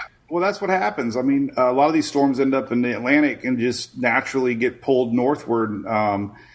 It happens every season. So the amount of storms that actually impact land every year is very few compared to the amount of storms. But you're right. I think the media, I love most of the folks in the media, but they love when there's a named storm in the Atlantic. They don't tell you what's beyond 3 days, 5 days a lot of times when every model's showing it's going to curve out to sea, So yeah, it's tough. I mean, I don't want to call them out, but there are times when it's pointless to talk about a storm, but it still makes headlines. And what kills me more than anything is when they talk about a storm downgrading. And what we're seeing more and more is like when Ian came through our state, it was only a tropical storm when it was on the East Coast. We had so much flooding on the East Coast, seawall damages, tornadoes. But it was downgraded, and the media loves to say downgraded. And some of our biggest high-dollar storms have been only tropical storms or Category 1. So that irks me more than anything is when the media makes everybody feel better, like, oh, it's downgraded. Right. And Ian, it was supposed to hit the Panhandle. This is my biggest beef in doing this whole thing. Ian was supposed to hit the Panhandle as a hurricane on Friday. It was still a major on Wednesday down by Cape Coral and Fort Myers area. Yeah. So what perception was, it's going to weaken, and it's going to hit on the weekend. Well, it turned 2 days earlier, as a major. So the media kind of like made it sound like, well, it's going to weaken. It's going to hit on the weekend. Everybody thought, oh, it's going to be a hurricane. Even if it hits, it's going to only be a hurricane. But it was still a major 2 days out. And when it turned, people were caught off guard because they were assuming landfall Friday. Yeah. Now when it turned, it was Wednesday, and it was still a major. So, words, you got to choose words wisely. Yeah. Oh, yeah. Especially, I mean, like this is important stuff. And obviously that's increased, and you've been doing this long enough to see it increase to a point where now the adjectives that are being used are just sometimes extremely silly. Like, why do that? So, Mike, to my knowledge, from talking to you for the past couple of years, the what pushes hurricanes away from Florida is like high pressure systems that come from the north, basically West Coast, and push east. And it seems like that usually takes hurricanes north away from us. So, can we expect a similar high pressure system that we saw last year, kind of pushing those storms away, protecting Florida? Well, yeah, you're right. I mean, so when we have cold fronts come down, it kind of weakens the Bermuda High, and it creates an opening where the storms pull. So if you see storms, most of them pull north and they end up turning northeast. But what we don't want to see is a strong Bermuda high pressure system, because that blocks hurricanes and that allows systems to keep on going in the Western Caribbean, Western Atlantic. And unfortunately, some of the modeling is showing a stronger ridge, they call it, which would promote more storms in the Western Caribbean, Western Atlantic. And one thing, you hear about El Nino and La Nina. Yeah. You can't stop history. In years that we've had La Nina, we have a lot of Western Caribbean storms. And the reason we're getting storms like today and all winter long is we have a strong jet stream that comes out of the Pacific, and that's because of El Nino. That same strong jet stream that's creating all this wind shear actually tears apart hurricanes in hurricane season. Well, that's going to be gone during La Nina. So during La Nina years, which we're going into, you can see years like 2020, we had a hyperactive season because the Caribbean had a lot of storms because there's no wind shear. So that's kind of what they're worried about. Another thing, which I can't deny science, water temperatures right now, they use 30-year averages. We're 1, 2, 3, 4, 5 degrees above those 30-year averages. And everybody's just baffled why all the water temperatures are warm. So you add water temperatures, La Nina, long-range forecasting that they use from Africa. Believe it or not, the rains in Africa, they look at that, and there's precipitation models showing higher rains from Africa, which Don't you dare. He wants to say, right? yeah, he wants to say, I bless the rains down in Africa. And I'm going to cut that out so nobody said it. I'm not going to let anybody do that. Yeah, so I think we're Toto, Jeff Picoro on the drums. I like this. You know what I heard this morning was the Dust in the Wind song. Oh, I did a parody of that called Farts in the Wind. You would have loved it, Mike. I'll send it to you. It's right up your alley, man. Oh. Not the fart, just the song. Oh, yeah. No, I won't send you a fart. So it won't get from Orlando to here. No, sir. Not with these winds. So, Mike, I want to talk to you about storm chasing because, we've been talking to you as you've kind of built up your storm chasing. He's got a vehicle now, man. Yeah. He's got a badass storm chasing truck with generators on it. Have you got any new toys or equipment for this year's storm chasing? Yeah, I got it. So I'm trying to figure out ham radios. I got a radio in there now. Nice. Got a little police scanner now. Dope. Yeah, I don't know. It's like a kid at Christmas. Every time I get new lights, I put new lights on the grill the other day. I got a new remote control spotlight on the roof. Whoa.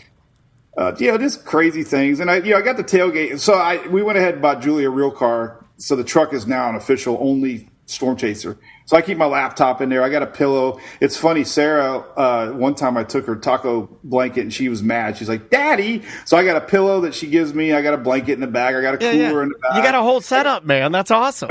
I got a pillow. I got beer ready to go on the end of a chase. You know, got to have that. So yeah, it's neat. I don't know. I get so excited when the little things. That's cool though, man. It's very cool. Well, let's be honest. When things get a little hairy, you're cracking one over. If you're sitting there and you're locked out, my windshield with a tree, I'm having a beer driving the hell out of there. Yeah, all the cops. I mean, when you're in the eye wall, all the cops they tell you make me blow in 60-mile-an-hour winds. They're like, we're not coming back out until this thing's passed. Yeah, that's just Mike. He's out there doing donuts. Mike, I'm curious to, do you have other amateur meteorologists that want to, like... Tag along, and you're like, get the hell out of here. Tag along, or, like, job shadow you? Like, or... I'm Mike Jr., and he dresses up like you, and... There's a ton. I mean, so I went to Perry, Florida, which is now on the map. Is a little town, the Big Bend area there that got hit by Idalia. Yeah.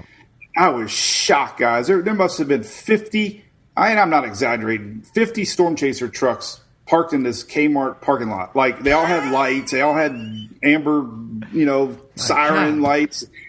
I'm like, what in the hell? Like, where are all these people? And they're from Chicago, and they're from Midwest, and I'm like, what are these guys You don't doing? Get out of here. We don't like you Yankee storm chaser. Get the hell out of here. This is the South. I just do my thing. I mean, it's weird. I tell you the most humbling thing, though, is like, News Nation called and CNN and Fox, and I'm like, I'm just me, and they've got to the point where they follow, and I get the storm chase, but they also, like during Idalia, I was on top of the news on News Nation. I'm like, what am I doing? There's all these networks around me, and I'm using my cell phone, standing out there all by myself, a one-man band, That's awesome, man. I love it. I'm thinking, do they know who I am, and they know. They definitely know who you are. Everybody does. Fun. Yeah. It's just, And they know of the audience you built and the engagement you have, and they can't do it, and it makes them mad. It makes them angry. I mean, that people Mike, trust you way more than them. It does. It probably infuriates them. And Mike, I know you're a humble dude, and He's just like super you're nice, a family regular man. guy. Yeah, and good dad and a good husband. And anybody who follows you knows that. And I think that's why you have so many followers, because you're real and you're honest.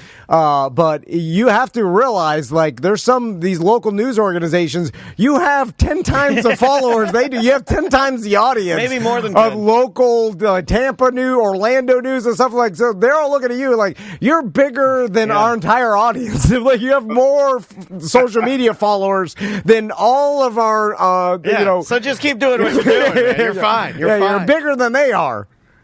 Well, it's cool. I don't know. Drink beer. They can't drink beer in no. weather, so I think that's the difference. They can't. Oh, but they're so jealous they can't, Mike. Yeah, they are. It makes them so angry. They're like, this guy's having a good time. It's his hobby. Look at he's a drunk donkey, man. Look at this. He doesn't have to go through the corporate, roll up your sleeves, sleep All right, in the studio. Go wait out there and make it look worse than it is. Yeah. I've seen that too. I get so pissed off. There was a freaking 2-mile road on Idalia, and there was one little puddle. And you know what? There was a news station with rubber boots standing in the middle of it, angled just right, doing their live video. And I'm like, it's not good. I'm like, come on. What's funny is that now there's memes and there's all these. Every time that happens, people are filming the news people doing but they this. Still do it. And they still do it. Like, it's become a joke. Yeah. And I think they're doing it for the joke. Nothing can be done. It can't be stopped. I think they now do it because people make fun of it. Which is bizarre. I mean, there's no other reason I can think of. So I think it's because I'm included. TikTok's like just going bonkers right now with views, but people feel like we hype a lot, and if it doesn't pan out, obviously you're open to criticism, and I agree. I get that. Like, you don't want to hype a storm and nothing happens because then haters come out. So a lot of times, I think we included want to show that one tree branch that blows off and say, "I told you." So. It's coming. Right. So I think they're all starving for that sometimes to at least justify their forecast. And I get that because, you do feel guilty when you hype something that doesn't happen. I mean, so you're damned if you do, damned if you don't. It's like, I know where they're coming from. And then, they got corporate bigwigs probably like, hey, man, we're getting all this hate mail. And so it's tough. It is. But also, Mike, you have to probably be in this mentality, and I'm sure everybody is. And if everybody thinks about it, this should be the mentality. It's better to be a little more precautious or look at a storm like it's maybe a little more dangerous than it is, so people are prepared. And then if it's not, being emotionally angry about you doing a bunch of preparation, that's silly. That's way better than the consequence of underreporting the severity of something, and or then injuring people or your family, and then whatever, someone gets hurt and then you knowing that like people didn't prepare, they got hurt. That's way worse than the opposite, you know. So I think that's how everybody. Well, that's why everybody should watch Mike, because you've always done a really good job of seriously. Like when I tune in, you'll be like, "Hey, this is me talking to you as your friend. You need to get the hell out of there." I've seen you do those speeches before where you're like telling people like it is dangerous. You do need to leave, and it's cool that you do. There's a level of integrity and honesty there, man, and we appreciate that. Oh, thank you. Now, one thing I've learned from storm chasing, which I never dreamed this would happen, was seeing the effects on the ground, and the effects after a storm, right? And being able to tell people, hey, do you really want to deal with looters? That, I tell people this story from Ian. I was on Pine Island, right? And they were telling me boats would pull up in the middle of the night. People would see flashlights in houses across the street from looters. Think how helpless you would feel there. No power, no security cameras. There's no cops because it's, but you got looters out there. I mean, you got mosquitoes, you got smell, do you really want that? I mean, that's the things, Those are my two most hated things, is looters and mosquitoes. I hate them. Hate them. Yeah, I don't know. I've turned into a Debbie Downer telling people to evacuate. But man, it's just being smart. But also, Mike, it's got to be like now I think about like the aspect of looting seems like an archaic action. I've always wanted to do it though, just to be honest with you. I've always wanted to just go through something abandoned and just carry out a whole pallet of Heineken. No, but I'm saying that guy's famous. That guy's famous. He's a meme. The Heineken man is famous. But what are you going to loot? And in someone's house, at least. Excuse me, sir. You don't look like you drink Heineken or have even enjoyed one. Their TVs are $300. Like there's nothing. No one had like we live. But the story of having a wet TV in a boat. Come on, man. We live in a society. It's about the journey, not the destination. I mean, no one has cash anymore. Like you have jewelry, maybe like someone's looting your jewelry. Good idea, jewelry. I feel like none of this. There's nothing in anybody's houses to loot anymore. Here's the fun fact: if you do steal jewelry, wear it. That way they'll never know. Like I'm seriously, put the earrings on and no one will ever question it. I do that all the time. Mike, what are you doing today, by the way? Well, the tornado watch is getting close to us. But I'm really curious about the winds off the Gulf. So I'll probably head to St. Pete and get some action. We're going to see a strip squat clubs. line. Come on, Mike. Let's do it. Let's drunk donkey it, man. Hey, listen, I go there after. Do you know how much stank we could get in that truck of yours, dude? Holy smokes, that thing is a smoke show of a truck. Them girls going to college, they need all the money. This guy knows. See, more of a man than you'll ever be. This guy's a hero. He saves people. I feel like I'm helping society. He does. He's a storm hero, and then this guy's like, we can't do that. You got a daughter. I'm like, yes, I do. Mike, are you still doing your like RC races? When is that coming up? No, we just got done with it. It was my 30th. Wow, man. I feel so old, man. I was 30 years. So, we had a huge event. It was sold out. I mean, so, we'll see if we do it again. City Kissimmee's like partners now, and they actually come and, we bring a lot of hotels to the area. So I'm kind of getting interested in these. There's hurricane conventions. We just had one in Orlando a couple week ago. So I'm kind of getting excited about that, maybe being involved with kind of my, what I've learned with that RC industry and being a little more involved. We have one coming up in May, middle May, called the Governor's Hurricane Conference down at West Palm Beach. That's a big one. So if you got any storm buffs, look that up. It's fun. It's like the biggest in the country, and all the big dogs are there talking about hurricanes. And I got two ideas for you, free of charge. Yeah. The first one, hurricane cruise, but you drive the boat into a hurricane. It's only for storm. It's for Mike's and Mike adjacent people. My other idea was RC cars on a cruise, but I think you'd lose a lot of them. But I think it'd be cool. An RC car cruise would be badass. You're racing all around the ship. And I'm a van, so I'm compelled to drive my boat into a hurricane. That's a van. I'm sorry, that was disrespectful. I should have said that. Didn't even think of that. No. That's how little I think of you. You got to go Royal because they have the unlimited drink package, and that's the only way you get through it. Oh, yeah. We've done Carnival that. stops at 15. I'm like, what kind of drink package is that? I know. I could drink 15 warm Mick Ultras standing on my head. Oh, Mike, by the way, how was your cruise? Oh, it's good. Hey, so it was fun, We're doing it again next year. Nice. In June. June 2nd. So we're actually going to be in the official start of hurricane season next year. So maybe you will get your wish there, Dan. I like that. I'll be on board, man. Put me on the front of the boat. Let's go right into the storm. Oh, no. It's so fun, man. Oh, it's awesome. Yeah, it's been a great, I'm ready for the year. I'm just, Floridians, I guess my, a little wisdom, don't get worked up with these preseason forecasts, and people's anxieties are real. And I've learned that not everybody, laughs about storms. So, you got to balance that. But, living in Florida, you just got to be prepared. I mean, we can have, like I said, a season with 5 storms or 25, and it doesn't matter unless it hits you. I mean, so you just got to be prepared and know. One thing about a hurricane is almost 90% of hurricane deaths are from water. So we know a week ahead of time usually. I don't drink water. I drink Mountain Dew. I'll live. Joke's on you, Mike. No, it's the rising water there. Yeah, well, you got time. That's the thing. Midwest tornadoes, you don't want to be around those things, right? I mean, glaciers, earthquakes, mudslides, all that crap you can't predict. But hurricanes, we have time, so.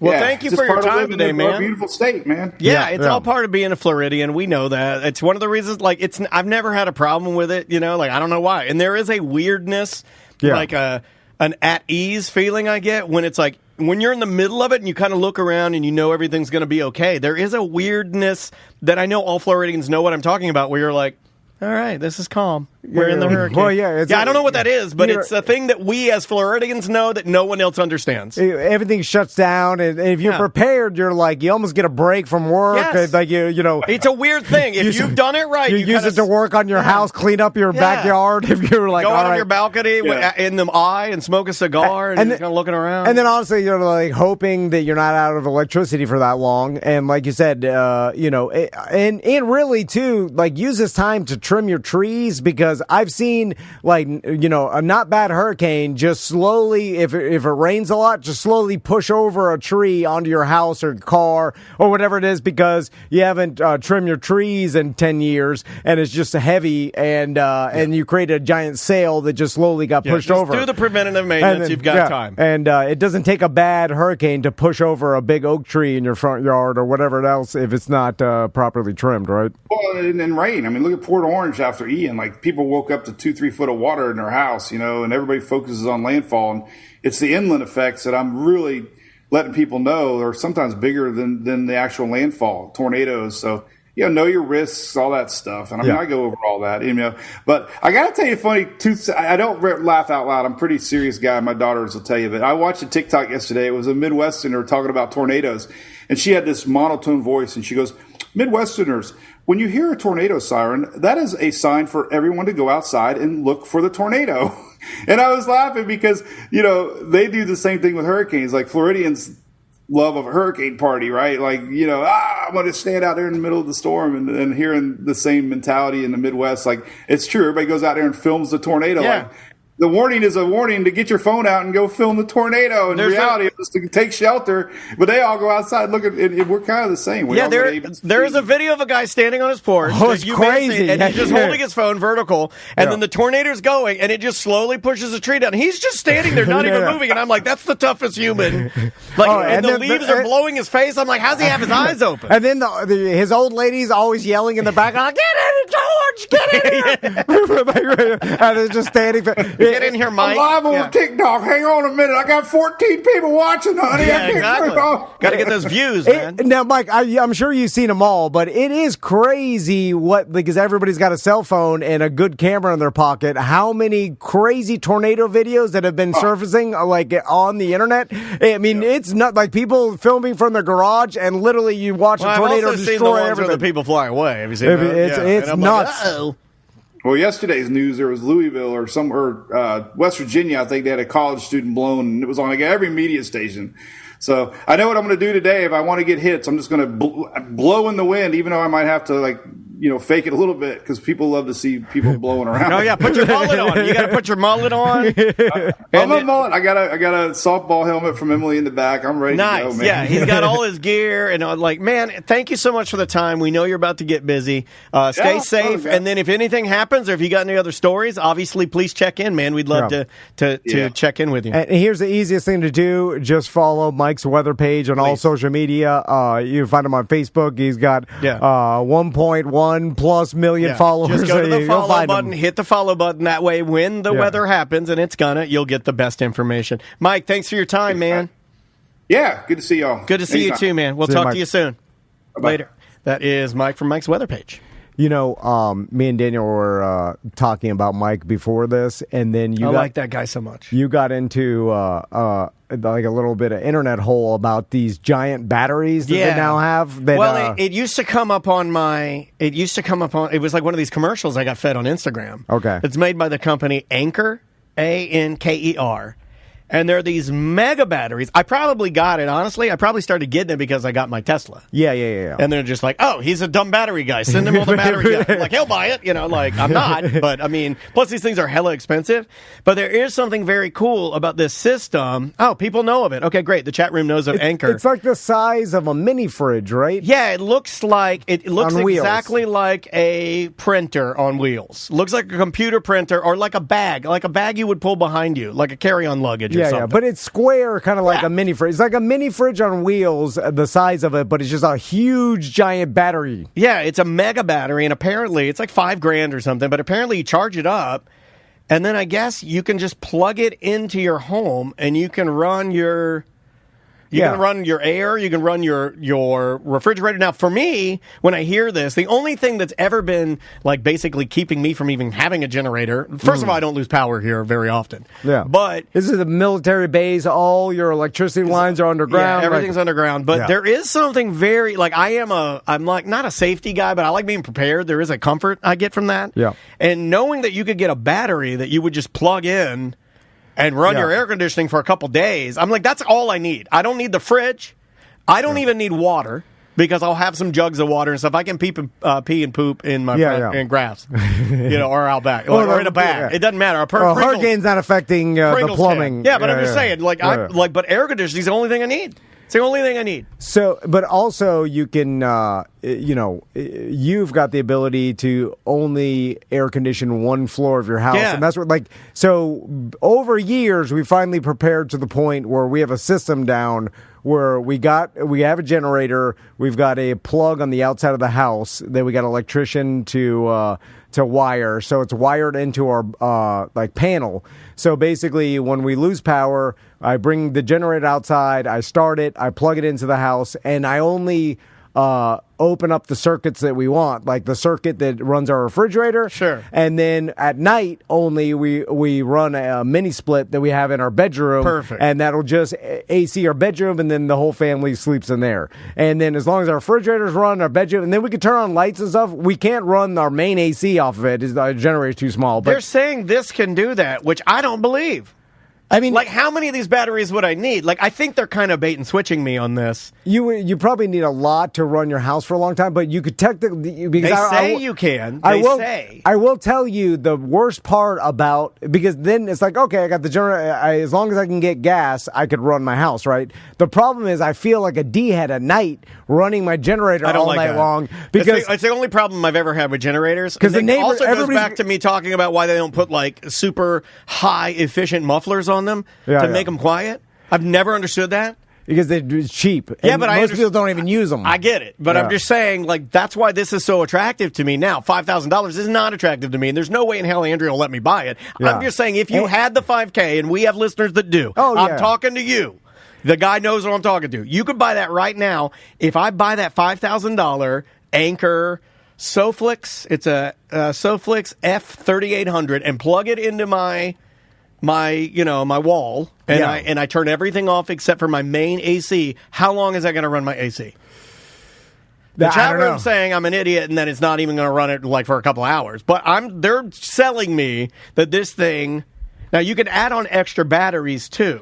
Well, it's just we need to, you know what? We need the guy from Batteries Plus that got his battery degree. With the He'll ponytail. tell us, yeah. The guy with the ponytail that sold you the batteries. Yeah, yes, yeah. we need that guy. Because he was the battery genius. I think it's all a math equation. It's like, all right, your AC like takes this many BTUs per hour or whatever, and then some, you know what I'm saying? 6,000 like watts to 12,000 watts backup power for the entire home. There's a way to calculate it and know. 5-year warranty, 10-year lifespan on the battery. But here, if you did have the money, you use that to run all your stuff at night, so you don't have to listen to the generator, and then use the generator during the day to power that thing. You know what I'm saying? Okay. Like to recharge that thing. And also, you said you could do both. You could use the generator to run, your mini split. Plus, you could have another line going to it to repower it for the night. Yeah, that's what you do. Yeah, because it's the loud ass generator. Because most people in the neighborhoods have their windows open at night, and I feel bad, especially from a neighbor. She doesn't have a generator; she just opens up her windows, and I'm like, man, I'm blasting this lady with my generator noise all night long. No, and she doesn't care. She never complained, and she understands it's like we're all in this together with no power. But it would be peace of mind. Did you say that to her? No. Did you go like, hey, just so you know, No. we're all in this together? I put leaned a piece of plywood. That makes it worse. That's like putting a satellite dish under it, and you're just like echoing it. But it's also loud for us too, even though it's on the other side of the house. I've never understood why they don't make quiet generators. That would be the number one thing I would do. It's kind of like goes back to the old Vespa, right? Yeah, when the Italians engineered the Vespa, they were like, these are the things we don't like about motorcycles. They're exposed, and all the oil is exposed. It's on the exterior. What we're going to do is put the engine inside so nobody sees it. It'll be more quiet and just putt down the road. Yeah. Why didn't they do the same thing with the generator? Why wouldn't you look at the generator and go like, what's the problem here? Well, it gives power. That's not a problem. What's the problem? Oh, it's loud. Let's fix that problem. Yeah, That just seems like common sense to me. That like right now, if you told me I could buy this generator for $500 and this generator for $700, and the $700 is quiet, you get the $700 all day long, right? I think I'd go cheap just because. Really? Yeah, because I'm really maybe only going to use this once a year, and most likely never going to use it or for years before. You know what I'm saying? And a lot of people when they none of them have I'm looking at they have. They have best quiet generators, and they're all just regular generators, loud as hell. As soon as the battery, these giant batteries, get cheaper and cheaper, I would imagine that a lot of people in Florida will have some sort of big battery in their garage and a solar panel connected to it, so it just keeps it charged, and then that way you have some emergency power that's stored in your garage that you could use for power outages. Well, I wish I could do it with my car. You can do that with. Well, you got a Tesla. You can do that with the Lightning, with the F-150, with the Ford F-150 Lightning. Supposedly, you can do the same thing that you would that's Anchor battery would do, where you can plug it into your house and then charge it. I was about to say your Tesla is essentially this giant battery. Well, can I do it? Yeah. I don't think Tesla's given us the opportunity to use it for any other power. Yeah. Ford has. Do you have? But you have the ability to plug. There's a regular plug somewhere in your Tesla, right? What's that now? Is there a regular plug somewhere in your Tesla? No. Okay, so you can't plug anything. In the way back, just like an SUV or anything else, you can plug in a 3-prong. That's what I mean. Yeah. So, but there's no way to I should be able to take the power cord that I use to charge it, leave it in, and then take all the power out of my car and run an air conditioner or run a refrigerator or something like that. Well, if there's a regular plug, you could plug something else in. You plug anything you want into it. I don't know if I can. I might try that. Well, if it's got a 3-prong plug, I wonder how much I can put a load on that. How many? You put a power strip in there. I'm sure lights and it's all on the internet. I'm sure there's people that have plugged stuff into their Tesla and then see how long your Tesla can run your refrigerator or whatever. Because but they don't. But people don't typically do the Tesla's not known for that. That's a Ford thing. Yeah. I think that was their big deal when they rolled it out. They're like, oh, we're gonna do this. A couple people in the chat room are giving me a couple other ideas. Let's see here.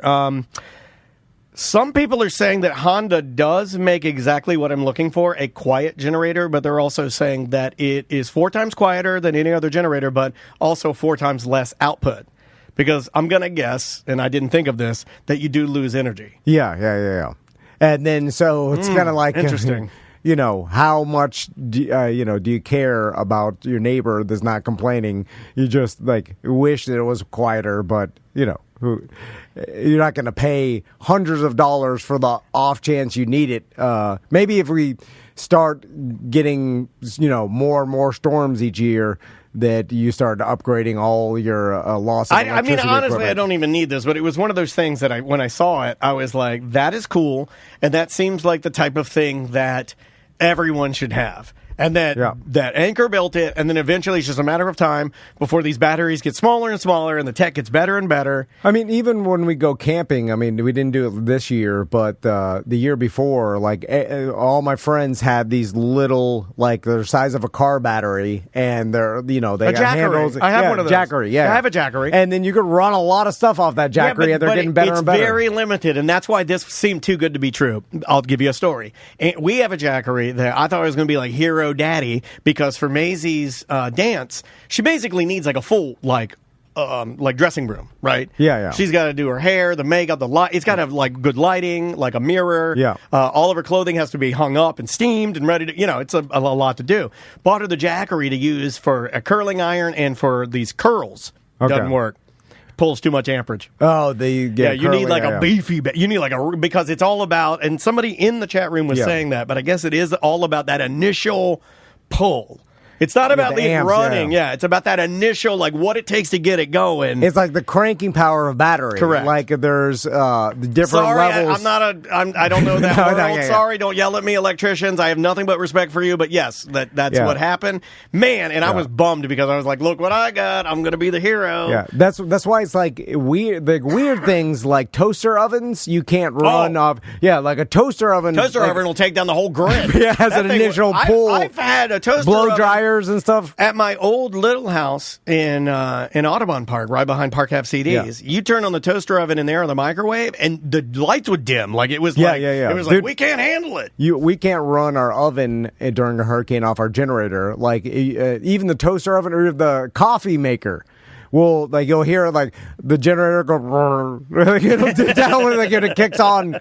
Like weird things have like big pulls for whatever reason. Yeah. But then like your refrigerator and I guess stuff that's just like puts along slowly and steadily. I feel like fine. a refrigerator kind of just goes like.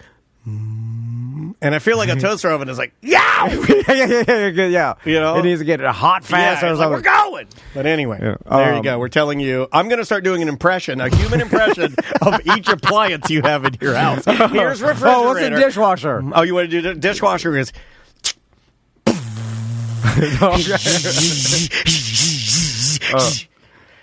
You know, one of the things I love to do that my wife yells at me for doing, and I love to do it. What?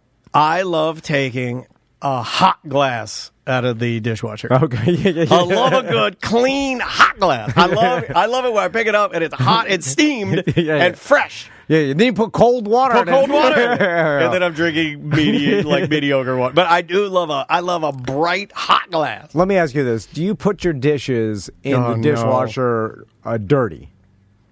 How dirty do you mean? Like not even rinse I don't. them. I'm a minimal rinse man because we bought the refrigerator. We bought the dishwasher that has a grinder and it's got the thing in the bottom. Yeah. It's meant to put them in dirty. Well, that's what they said. But then every other like person and or plumber that I've ever met is like, yeah, you got to wash them first in the sink before you load them. And I'm like, well, what's the purpose of having this then? yeah. And so I don't rinse. So I don't really rinse a lot of it. I don't rinse anything. So Crystal has and she fell into this with the wizard. The wizard was yelling at her one day about not rinsing her dishes, but just put them in dirty. I do. And she's like, no. I do put mine in dirty. And then she saw the light, and then she's trying to convince me to put them in dirty, and I can't do it. I secretly rinse them while she's not looking. Oh, you do? Yeah, because I don't, for whatever reason, I'm old school. Have you ever found any remnants of food on them after a wash? That would be the only... You need proof. You're a proof man. I know. This makes no sense. Oh, God. Don't tell me you're becoming like me. No. My God. It's finally happening. I'm leaking over on dude. No, I'm just set in my ways. That's as irrational as anything ever I've told you. I don't believe that it works. And then Chris was like, it works. Check it after. And then I always forget, because it takes too long to... And then I forgot. I'm like, which one was dirty? The only one that I've ever had... I gotta correct myself here. The only time that I've ever... I do not rinse dishes before I put them in the dishwasher. Yeah. But the only time I found food on a dish and or implement that was cleaned was a fork. And normally it's going to be a piece of lettuce that was steam dried to the fork, and it can never come off. So you might as well just eat with it on the fork. It's fine. Yeah. It's become part of the fork. It's already heat treated. It's been heat treated to the fork. Yeah. Yes. It's like window tint. It's like as hard as window tint on there. You'd have to pick it off with your nail. You know what I'm talking about. Yeah. And I get them. That's the only one I've ever gotten from not rinsing. Yeah. So maybe I'll rinse the forks, before just to get the lettuce off. But you're right. Anything in there has been heat treated, cleaned. It's fine. You can eat. Cleaner than anything. Yeah. You can eat off it. No problem. All right. I put everything in there. I wash my hats in the dishwasher. I don't do that. We will see you tomorrow. Welcome to A Corporate Time with Tom and Dan. I'm Tom. I am Dan. So Jeff and Spencer are here from the Orlando Science Center. There we go. Whoa! Yeah, that's the way we do it now. That's exciting. Well, we lost Sam, so I'm putting in as many of your standard morning show. I mean, I'm gonna have a gags. Symbol. I'm gonna have a symbol here. I'm gonna have I'm gonna have a little host that sits next to me, like a little sidekick, a little I'm gonna have to be real little. Yeah. Spencer laughed real hard. That's the only time Spencer's ever laughed that hard. Yeah, right. Like, get him! That was it.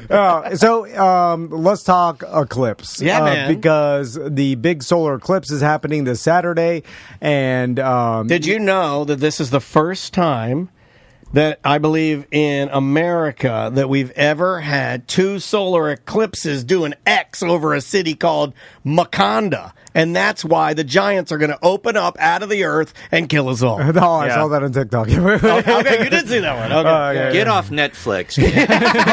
Well, I'm going to say. A very reliable lady named Carol told me that in her video. Well, you joke around, but you know how many humans were executed because of the solar eclipse? How many deaths did this cause? Dark tale. I mean, throughout human civilization, the solar eclipse must have been terrifying for lots of humans. Is it not terrifying now? I don't know about you guys, but when I see it, I'm like, let's hope that is what they think it is. Yeah. Do you guys get that feeling? I'm not trying to scare anybody, but it is crazy. I mean, there was a war that actually ended because the eclipse happened in the middle of the battle, and they figured, wild. You know what? The gods aren't happy with us. We should play nice. Oh, I didn't know So that. That's amazing. It's a big, crazy thing. And this one is coming up on Monday, April 8th. Oh, okay. Sorry. And what did you say? I said Saturday. What's happening on Saturday is just for you. I like everybody going outside on Saturday, putting their glasses on. I'm sorry. Tom sold us a bill of goods. I was looking how a nuclear clock works for another question for Spencer, That's a special Tom eclipse on Saturday. All of the chat Monday. room, all the chat room Monday, knew, April 8th. and they were willing to let it roll. Yeah, they were just letting it go. They were going to let it go. So all of our listeners would have walked out. They're like, put their glasses on. They're like, I mean, I guess I see it. I like to think there's going to be an eclipse that scientists know about, but they don't tell anyone, just to really freak everyone out. Give everyone one last hurrah of not knowing it's coming. That is kind of what people think the government would do if there was some impending danger. So I mean, you're not that far off. But without the internet or any scientists to talk to, there would be no way of ever knowing. I mean, it's 10 years impossible. ago. If we lose the scientists, that's going to be hard. That's going to be a hard way back. So this eclipse is happening Monday. I apologize, and let's talk about what even it is, because it's funny. Great question. There's a ton, I don't know if you knew this, of misinformation being spread around the internet. Like my Maconda. Lightning Totally speed. shocking. Like the X over Maconda and the giant uprising. and the state park, and then the Earth opens up and the giant comes out. I guess they're doing some sort of Attack on Titan, anime. I don't know why you would even think of that. Like, I could see it being scary, and I have a great imagination, and I don't go to Giants, but whatever. Yeah. So it sounds like the plot of the new Godzilla movie. Okay. Yeah. And which I've heard is really, really good. Yes. I've heard that is an excellent movie. So maybe the eclipse is just a big marketing ploy for the new Godzilla movie. Okay. Yeah. I would like that. Yeah. So, Spencer, explain what it even is. Well, the thing is, there's two types of eclipses. I think we talk about lunar eclipse. I don't know. We really talk about solar eclipses more often because they're more exciting. But lunar eclipses happen all the time. But you do have solar and lunar eclipses, and then there's two types of solar eclipses, and then it gets even subdivided into that. But what we're dealing with here is when the moon goes between us and the sun. Very easy. So literally, it just blocks the sun, creates a shadow across the Earth. And if we were looking at it, the Earth from the ISS, you would just see like a shadow, like the Earth's shadow, or the moon's shadow rather, a big circle, just stretch across the planet. And so if you're inside that shadow, you'll see a total solar eclipse where the moon is fully blocking out the sun because it's close enough to us that it's going to fully obstruct the sun, but not the corona, which is super exciting. You'll see like a glow of light, a halo of light around the sun, the corona itself, this like external atmosphere of the sun you never get to see because the regular sun blinds And then out. it makes me think of the television show Heroes. Just like that. And Hayden Panettiere. right. Isn't that what it was? Why did that make you think There's of probably an eclipse in that show, I think. No, I thought their logo for Heroes, it almost looked like... Yeah. Because I thought that a show from 2006? Now, hold on a second. I'm going to bring it back around, non-believer. I thought that there was something about an eclipse. Isn't that how they got their I powers? think it triggered their powers. Yeah, but wasn't it the collider? don't know. It was the Hadron Collider plus the eclipse, which is good. Isn't that what they're doing? Aren't they running the collider? Like specifically on the eclipse I stage? think they are to give us all powers like Interesting. Heroes. Wow. Hayden Panettiere. So Now she's all about saving the whales. And Whales the are dolphins. cool. Yeah, she's done singing country music, and now she's saving the Yes, world. I'm telling you, Jeff knows a lot, man. yeah, I'm I'm a putting Jeff I'm on on my team- trivia team. Team Hayden. I tell you. Right. So Spencer, what's like? I've seen. Speaking of misinformation being spread on social media, I saw this guy explaining that we are unique in the fact that our moon is the perfect size to block out our sun exactly, and that must mean that it was somehow designed because no other planet has a moon that's perfect size to block out the sun at the exact. And then you're showing some illustration of the moon blocking out the sun, but I'm like, Right. you know what, that depends on where you're looking from. You know what I'm saying? Like, Well, yeah. because you don't get a total solar eclipse everywhere on Earth, only in a certain spots. Right, coordinates, sure. Yeah. Yeah. So when you're looking at a lunar eclipse, you're seeing the shadow cast onto the moon itself. It's like the whole nighttime side of the Earth can basically see a lunar eclipse. But like you're saying, a solar eclipse is a shadow. It's a streak across the Earth. So a very narrow band will actually get to see it. We in Orlando, we're not going to see the total eclipse, right? Well, you won't see that corona. We'll see we're like in like this fuzzy part of the shadow, the little gray part. So we'll see like most of the sun blocked out, but not all of it. So we'll get a partial eclipse is what you call it. But that's only going to happen. That strip of totality will go from Texas to New York, and so anyone along that path will be right in there and see that beautiful eclipse. We'll get a partial down here in Florida, and it stretches out. But like people in Europe, like at the Large Hadron Collider you were talking about, they don't even have an eclipse, right? It's just another day for them. It's another Monday, Saturday. I just eat my croissant.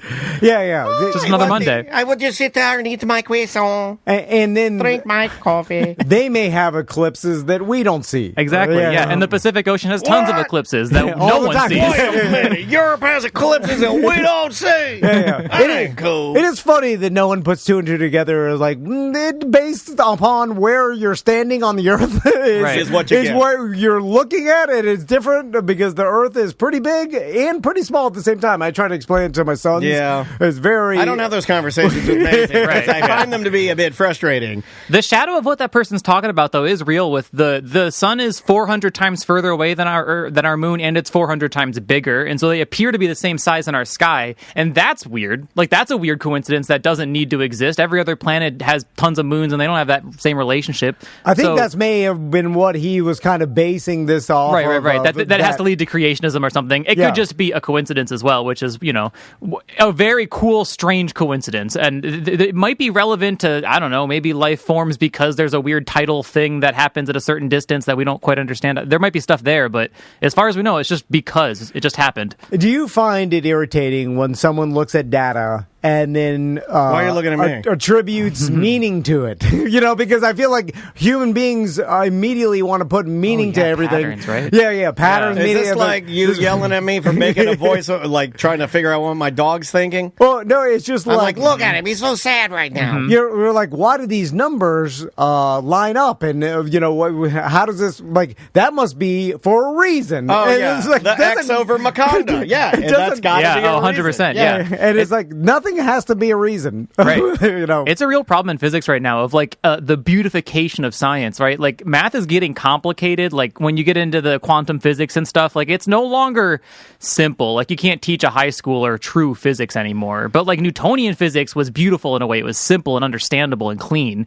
But like it's getting complicated. And there's like an inherent problem in the science community of just like, is this even real? Because like shouldn't reality be fundamentally simple that then stems into complication? So is there something missing, some simple thing we're missing? So like this is actually a real thing in science outside of the mumbo jumbo crossing giant uprising of Mississippi. Well, that whatever. stuff is it's just straight insanity, and like why people are even wasting time on it makes me think. Well, of course you realize that that's entertainment, and you're just searching for clicks. Oh, yeah, of course, and you should be like, I don't know, you have no business on the internet. Go away. So because you are like monkeying up the system of what we want to know. Right. Well, let's talk about that for a second. Then we'll go back to Monday, the solar eclipse, and the Science Center, and we'll talk about it. But like there are don't go to Saturday's eclipse. Wait for the Monday one. Wait for the Monday one. Monday Much one's better. gonna be Much much better. real. The Monday one's the big one. Yeah, go out there and look right at noon on Saturday. It's like, Look straight at the sun. it's like 2 days of Rockville. The Saturday one's got Kid Rock on the bill, not as good. You want to wait for the Monday one. Monday one, it's Kiss. Yes. Saturdays is just the opening. Exactly. That's the beginning. So I think what bothers me and what probably causes lots of conspiracies and people looking at like, wait a minute, you don't know everything. Like, I was researching certain science news about the stuff to talk to Spencer about, and I got into like nuclear clocks, and they basically have atomic clocks, right? If you look up how atomic clocks work, you could barely understand it. like even the Is that explanation. why you were grunting in there? I heard him in there. It sounded like he was in there lifting furniture. Because I never even bothered to ever look up how an atomic clock even works. But apparently, it's like shooting lasers into electrons and then measuring the frequency, and then using that as the frequency of the electron as a metronome to measure time. And that's how they measure it. Yeah. And that's why it's more true and more accurate. Is that what it is? It's the most accurate clock we have. Makes sense. And then they've now discovered a nuclear clock, or at least the potential for a nuclear clock, which could be more accurate, like 800 times more accurate than atomic clock. And that is that's shooting a laser at an atomic nuclei, which you couldn't do before, but they found this element called Theron 229, and they're like Theron 229. Great element. Okay, That sounds like an old movie. My favorite movies, the Alfred Hitchcock classic, Theron 229. I promise I have a point, because I'm butchering all of this, but as I'm reading this, and you can read it, everybody can try to read it and understand it. I'm not going to read it. By the way, there's no way you'll understand it. So it's all for nothing. That's a Tom challenge. But what I do understand is they've figured out this, right? And so then it goes into another story how they 3D mapped, they just produced the biggest 3D map of the entire universe recently. And it's provided more insight into dark energy, which we still haven't figured out. I'm still trying to harness my dark energy. And so that's why we're figuring out how to make an atomic clock, right? But we don't know what dark energy is. Right. And that's what drives me crazy. Right. Like, how do we not know? Like, we're so smart in so many other avenues, and we know so much. So why do we still have things that we know they're there, we know they exist, but we don't know how to categorize them as a what? Yeah, we don't know what they are. That's a hell of a question. We're confused by it. We're confused by the universe seems to be speeding up for whatever reason because of dark energy. Does it make you think? Is this the question? Does it make you think? And then I'll pose it to Spencer. Does it make you not believe when they say, "Oh, we know what this is"? the nuclear clock. We know what that is. We don't know what, like, does it make you not trust their answer for nuclear clock? They should know all of them? It makes me mad that they don't know what dark energy is. Right. Because those people. You know so much complicated things that how can something know it all. How can something still be a mystery? And that mystery is probably what drives most scientists, is the mystery of figuring something out. What do you think, Spencer? Yeah, that's an interesting one, right? I think that the really big question is how, when you look really big, like go into scale of the universe, you said the most accurate map of galaxies is what you're talking about. So the biggest things we know of, and then the smallest stuff we know of, quantum physics and how it relates to spinning electrons and clocks and nuclear decay and stuff like that. So it's like the biggest and the smallest. We have quantum physics and relativity, and they literally just don't work together. So like one of them is probably wrong, or like, or we certainly don't understand it in some fundamental way, or something. Like we can't explain why we look at big and we look at small and they just don't behave the same way, and they don't seem to map together mathematically. So, like, even besides that, we have, like, this whole frustration of, like, people don't even agree with each other on what real science is almost, right? Like, if you're studying galaxies, you're going to be like, well, this atomic clock is useless. But if you're into quantum physics, you're going to be like, I don't care about dark energy. That doesn't affect me at all. That's some relativistic nonsense. I'll give you a simple one that makes me angry with science. I have a cut on my hand. It's almost healed. Oh. I went to the cabinet a couple of nights ago, and I put hydrogen peroxide on it, and it bubbles up. And I like that, because that's how you know it's working. And then I read an article where they said, that's absolutely not correct. You put that peroxide on there, all it's doing when it's bubbling is it's like there is a reaction, but it's just tearing down good cells, and it's ruining your cut. It's literally double cutting yourself. And people are like, you should never use that. And I'm like, well, why did we ever use that? Why is it even in my cabinet? Oh, yeah, it kills like, infection. No. They're like, no, you're better just use water. Way better just use water. Really? They're like, use plain water and put your Band-Aid on it and go to get to work. It's a nothing. They're like, we've aged out of it. It's not a thing anymore. You shouldn't even buy it. Was it just big peroxide? Yeah, right. I don't know, but it's like I the food sat pyramid. up. It's sort of like what you're talking about. I sat up for like 3 hours afterwards, mad, because I'm like, why? I have a jumbo, and it's always in the brown doo-doo bottle, and I'm like, why? Now what are you going to do with it? Yeah, well, I'm going to flush it down the toilet, Spencer. Do elephant toothpaste at least. Okay, all right. Oh, yeah, that's true. I can do some get a catalyst, throw it in there. I can do some fun. Okay, fun. Okay, I'm down with fun. Thank you, Spencer. I was going off the deep end. It's nice to have really back end. Science dark energy a little bit. I'm a simple man. No. But I guess the fact that we don't know everything is what causes some people to be like, see, well, you could be wrong about everything then. And then it's like, yeah, but we have a lot of evidence that points us towards, a lot of things that we know, like, a million pieces of evidence. And we're like, this is fact, basically. And, but there are things that we don't know, but that causes a lot of problems because people expect us to know everything. Right. And scientists will be the first to tell you we don't know anything, or that everything we do know is wrong, because we fundamentally understand that, like, we're not even always describing literal reality, like what is occurring. It's just like it's a math thing that like helps describe what will happen. That's mostly what science is. It can make predictions using math because it happens to have worked in the past. We'll assume it works in the future. That's what most of science is. Describing what reality is something fundamentally different, right? And so it's like, I don't know, most of science, most of technologists, they're just working on trying to make technology better, just like make predictions and make things work better. So it's a little fundamentally different almost about what the question of science even is there. Weird Al has a song called Everything You Know Is Wrong, and I live my life by it. That's what Ghost of Manute Bull says in our chat room. I like that. You know what? I've been falling into a internet hole of scientists theorizing that we may be the only intelligent life in the entire universe.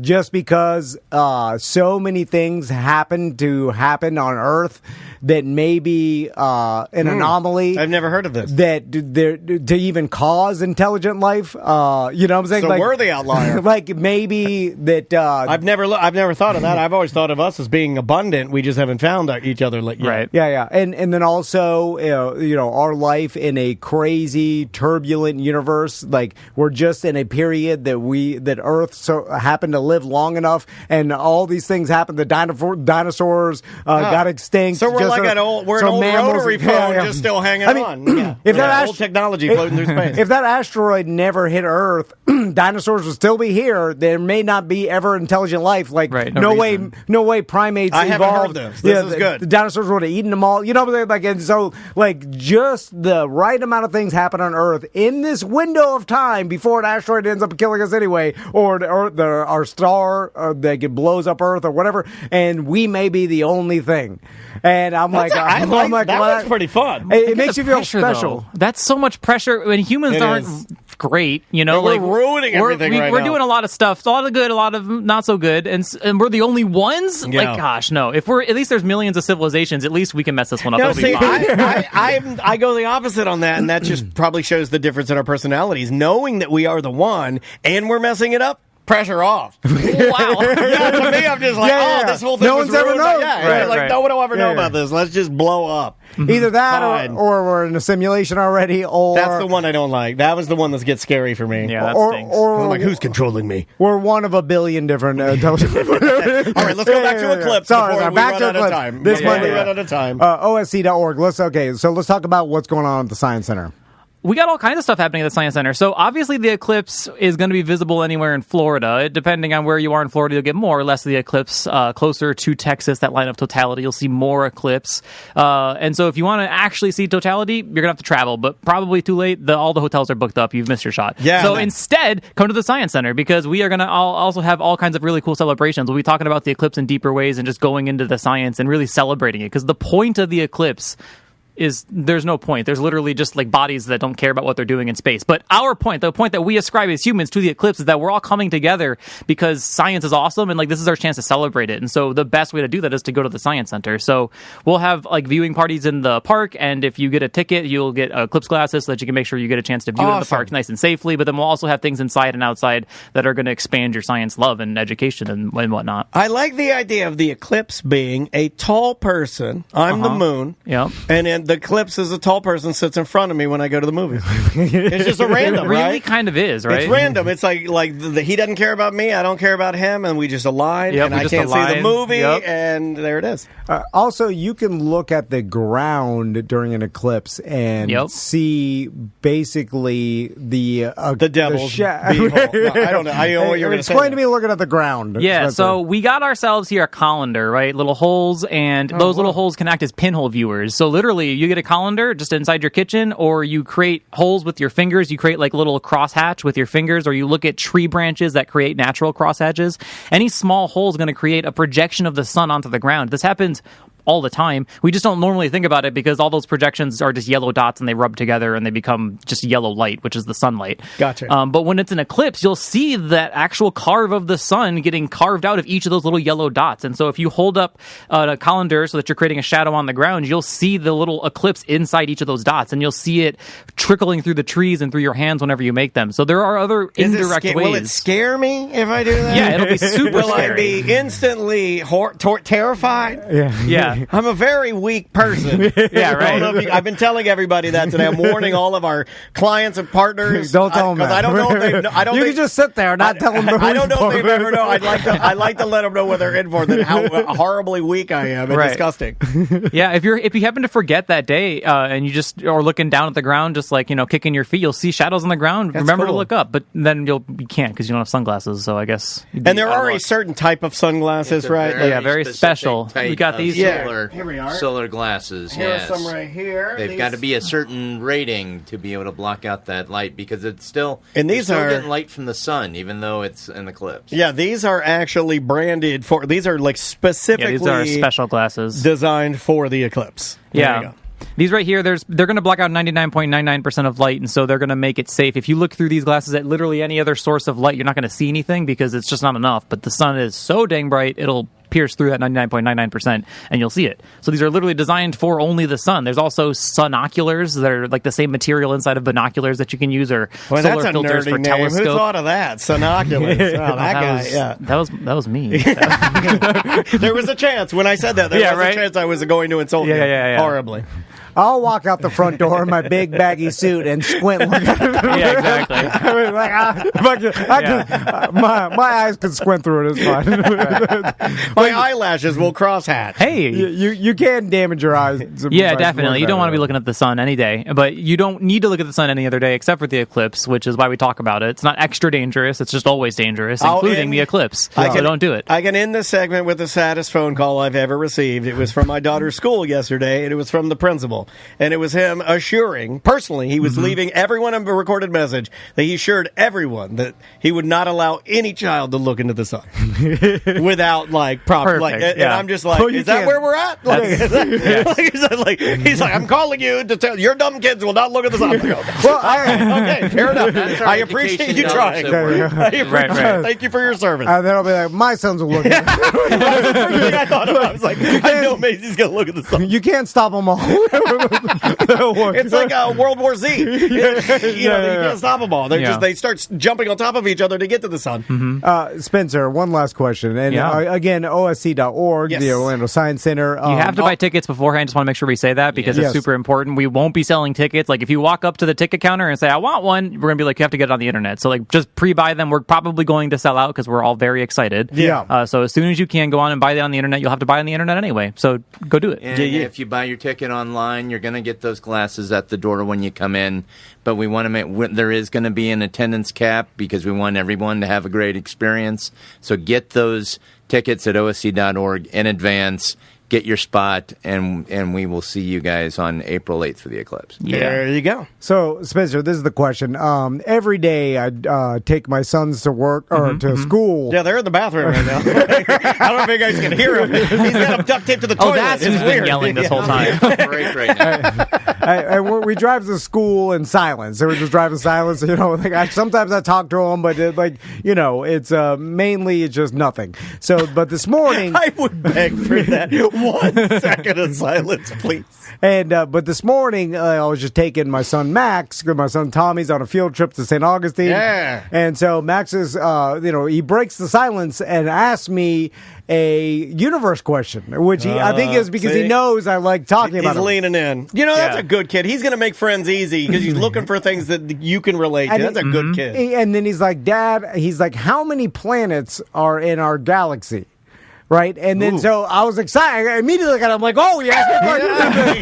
And then I'm like, well. He put his beer down. Well, now I'm going to make up an answer because I don't know exactly. No, that's I see Spencer's face now. No. Because why are you doing that? Well, I'm trying to remember what me and Spencer talked about. And then I'm like, just give Max trying to remember Spencer's the number. Let him talk. And then take the middleman. All the time I listen to Neil deGrasse Tyson. What he said is like, the problem is I can't remember specifics, but I was like, well, that's a good question, son. I'm like, I believe it's billions of planets, but also billions of stars as well. But there's I think they're confusing. The answer, the answer is billions, and he's like, oh wow, and then also right back to silence. There's billions of galaxies, so it's billions times billions to a number that our brains can't even conceive anyway. So it's pointless trying to even understand it. But we're talking about you do a lot of this is pointless with yourself. Yeah. He does a lot of you don't even need to learn that. Pointless. Whatever he can't understand. It's just like that part's pointless.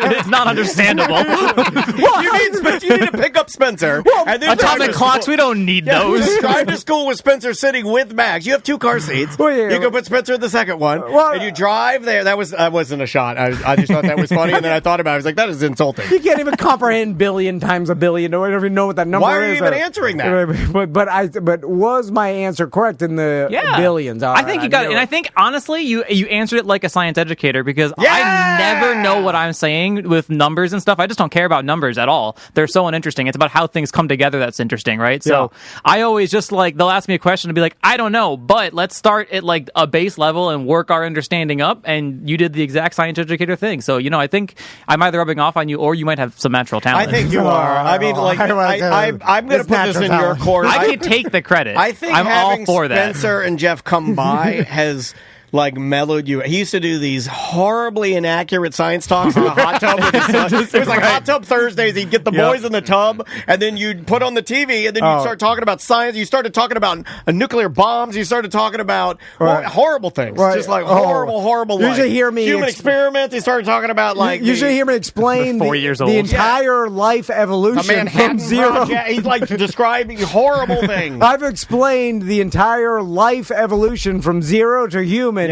in a roundabout way that is probably crazy. Do you want to know the conversation? But I'm like, it starts with amino acids, and then like water. Then there's a bunch of fish, and then the fish, the frog, and then we get to. You know what I said to me and Maisie were talking about? Maisie said that she thought her favorite Magic basketball player was Jalen Suggs. Now she changed her favorite player. That's what we talk about. I keep it real simple. Very different. I keep it so simple. We don't do science. I let the teachers do that. So again, OSC.org. Get your tickets for the Eclipse and get them event on online Monday. and get them early. Yeah, we say that with a lot of things, but this one especially because I don't think I've ever seen this many people freaking out about that. I think it's going to be fun. And just become a member to the Science Center because the new Life exhibit is opening up soon, and that's going to be awesome because you guys have been under construction for that. For a while now. Yeah, about 2 decades. It's the biggest it's only been years. It felt like decades. That we've ever had. It's the largest exhibit we've ever built in our whole 70-year history. Wow. It's been under construction for 2 years. It's been in the planning for a decade. Super excited. It's coming to open soon. It's going to blow your mind. You need to come check it out. All right. Get on there now. You don't want to be the person waiting to get in there. You want to be the person that's already a member and ready to go. Yep. So do that now. Again, OSC.org. Yes, sir. Spencer, Jeff, thanks so much for coming by. Thank you, guys. Appreciate it. Happy Eclipse, y'all. We will be right back.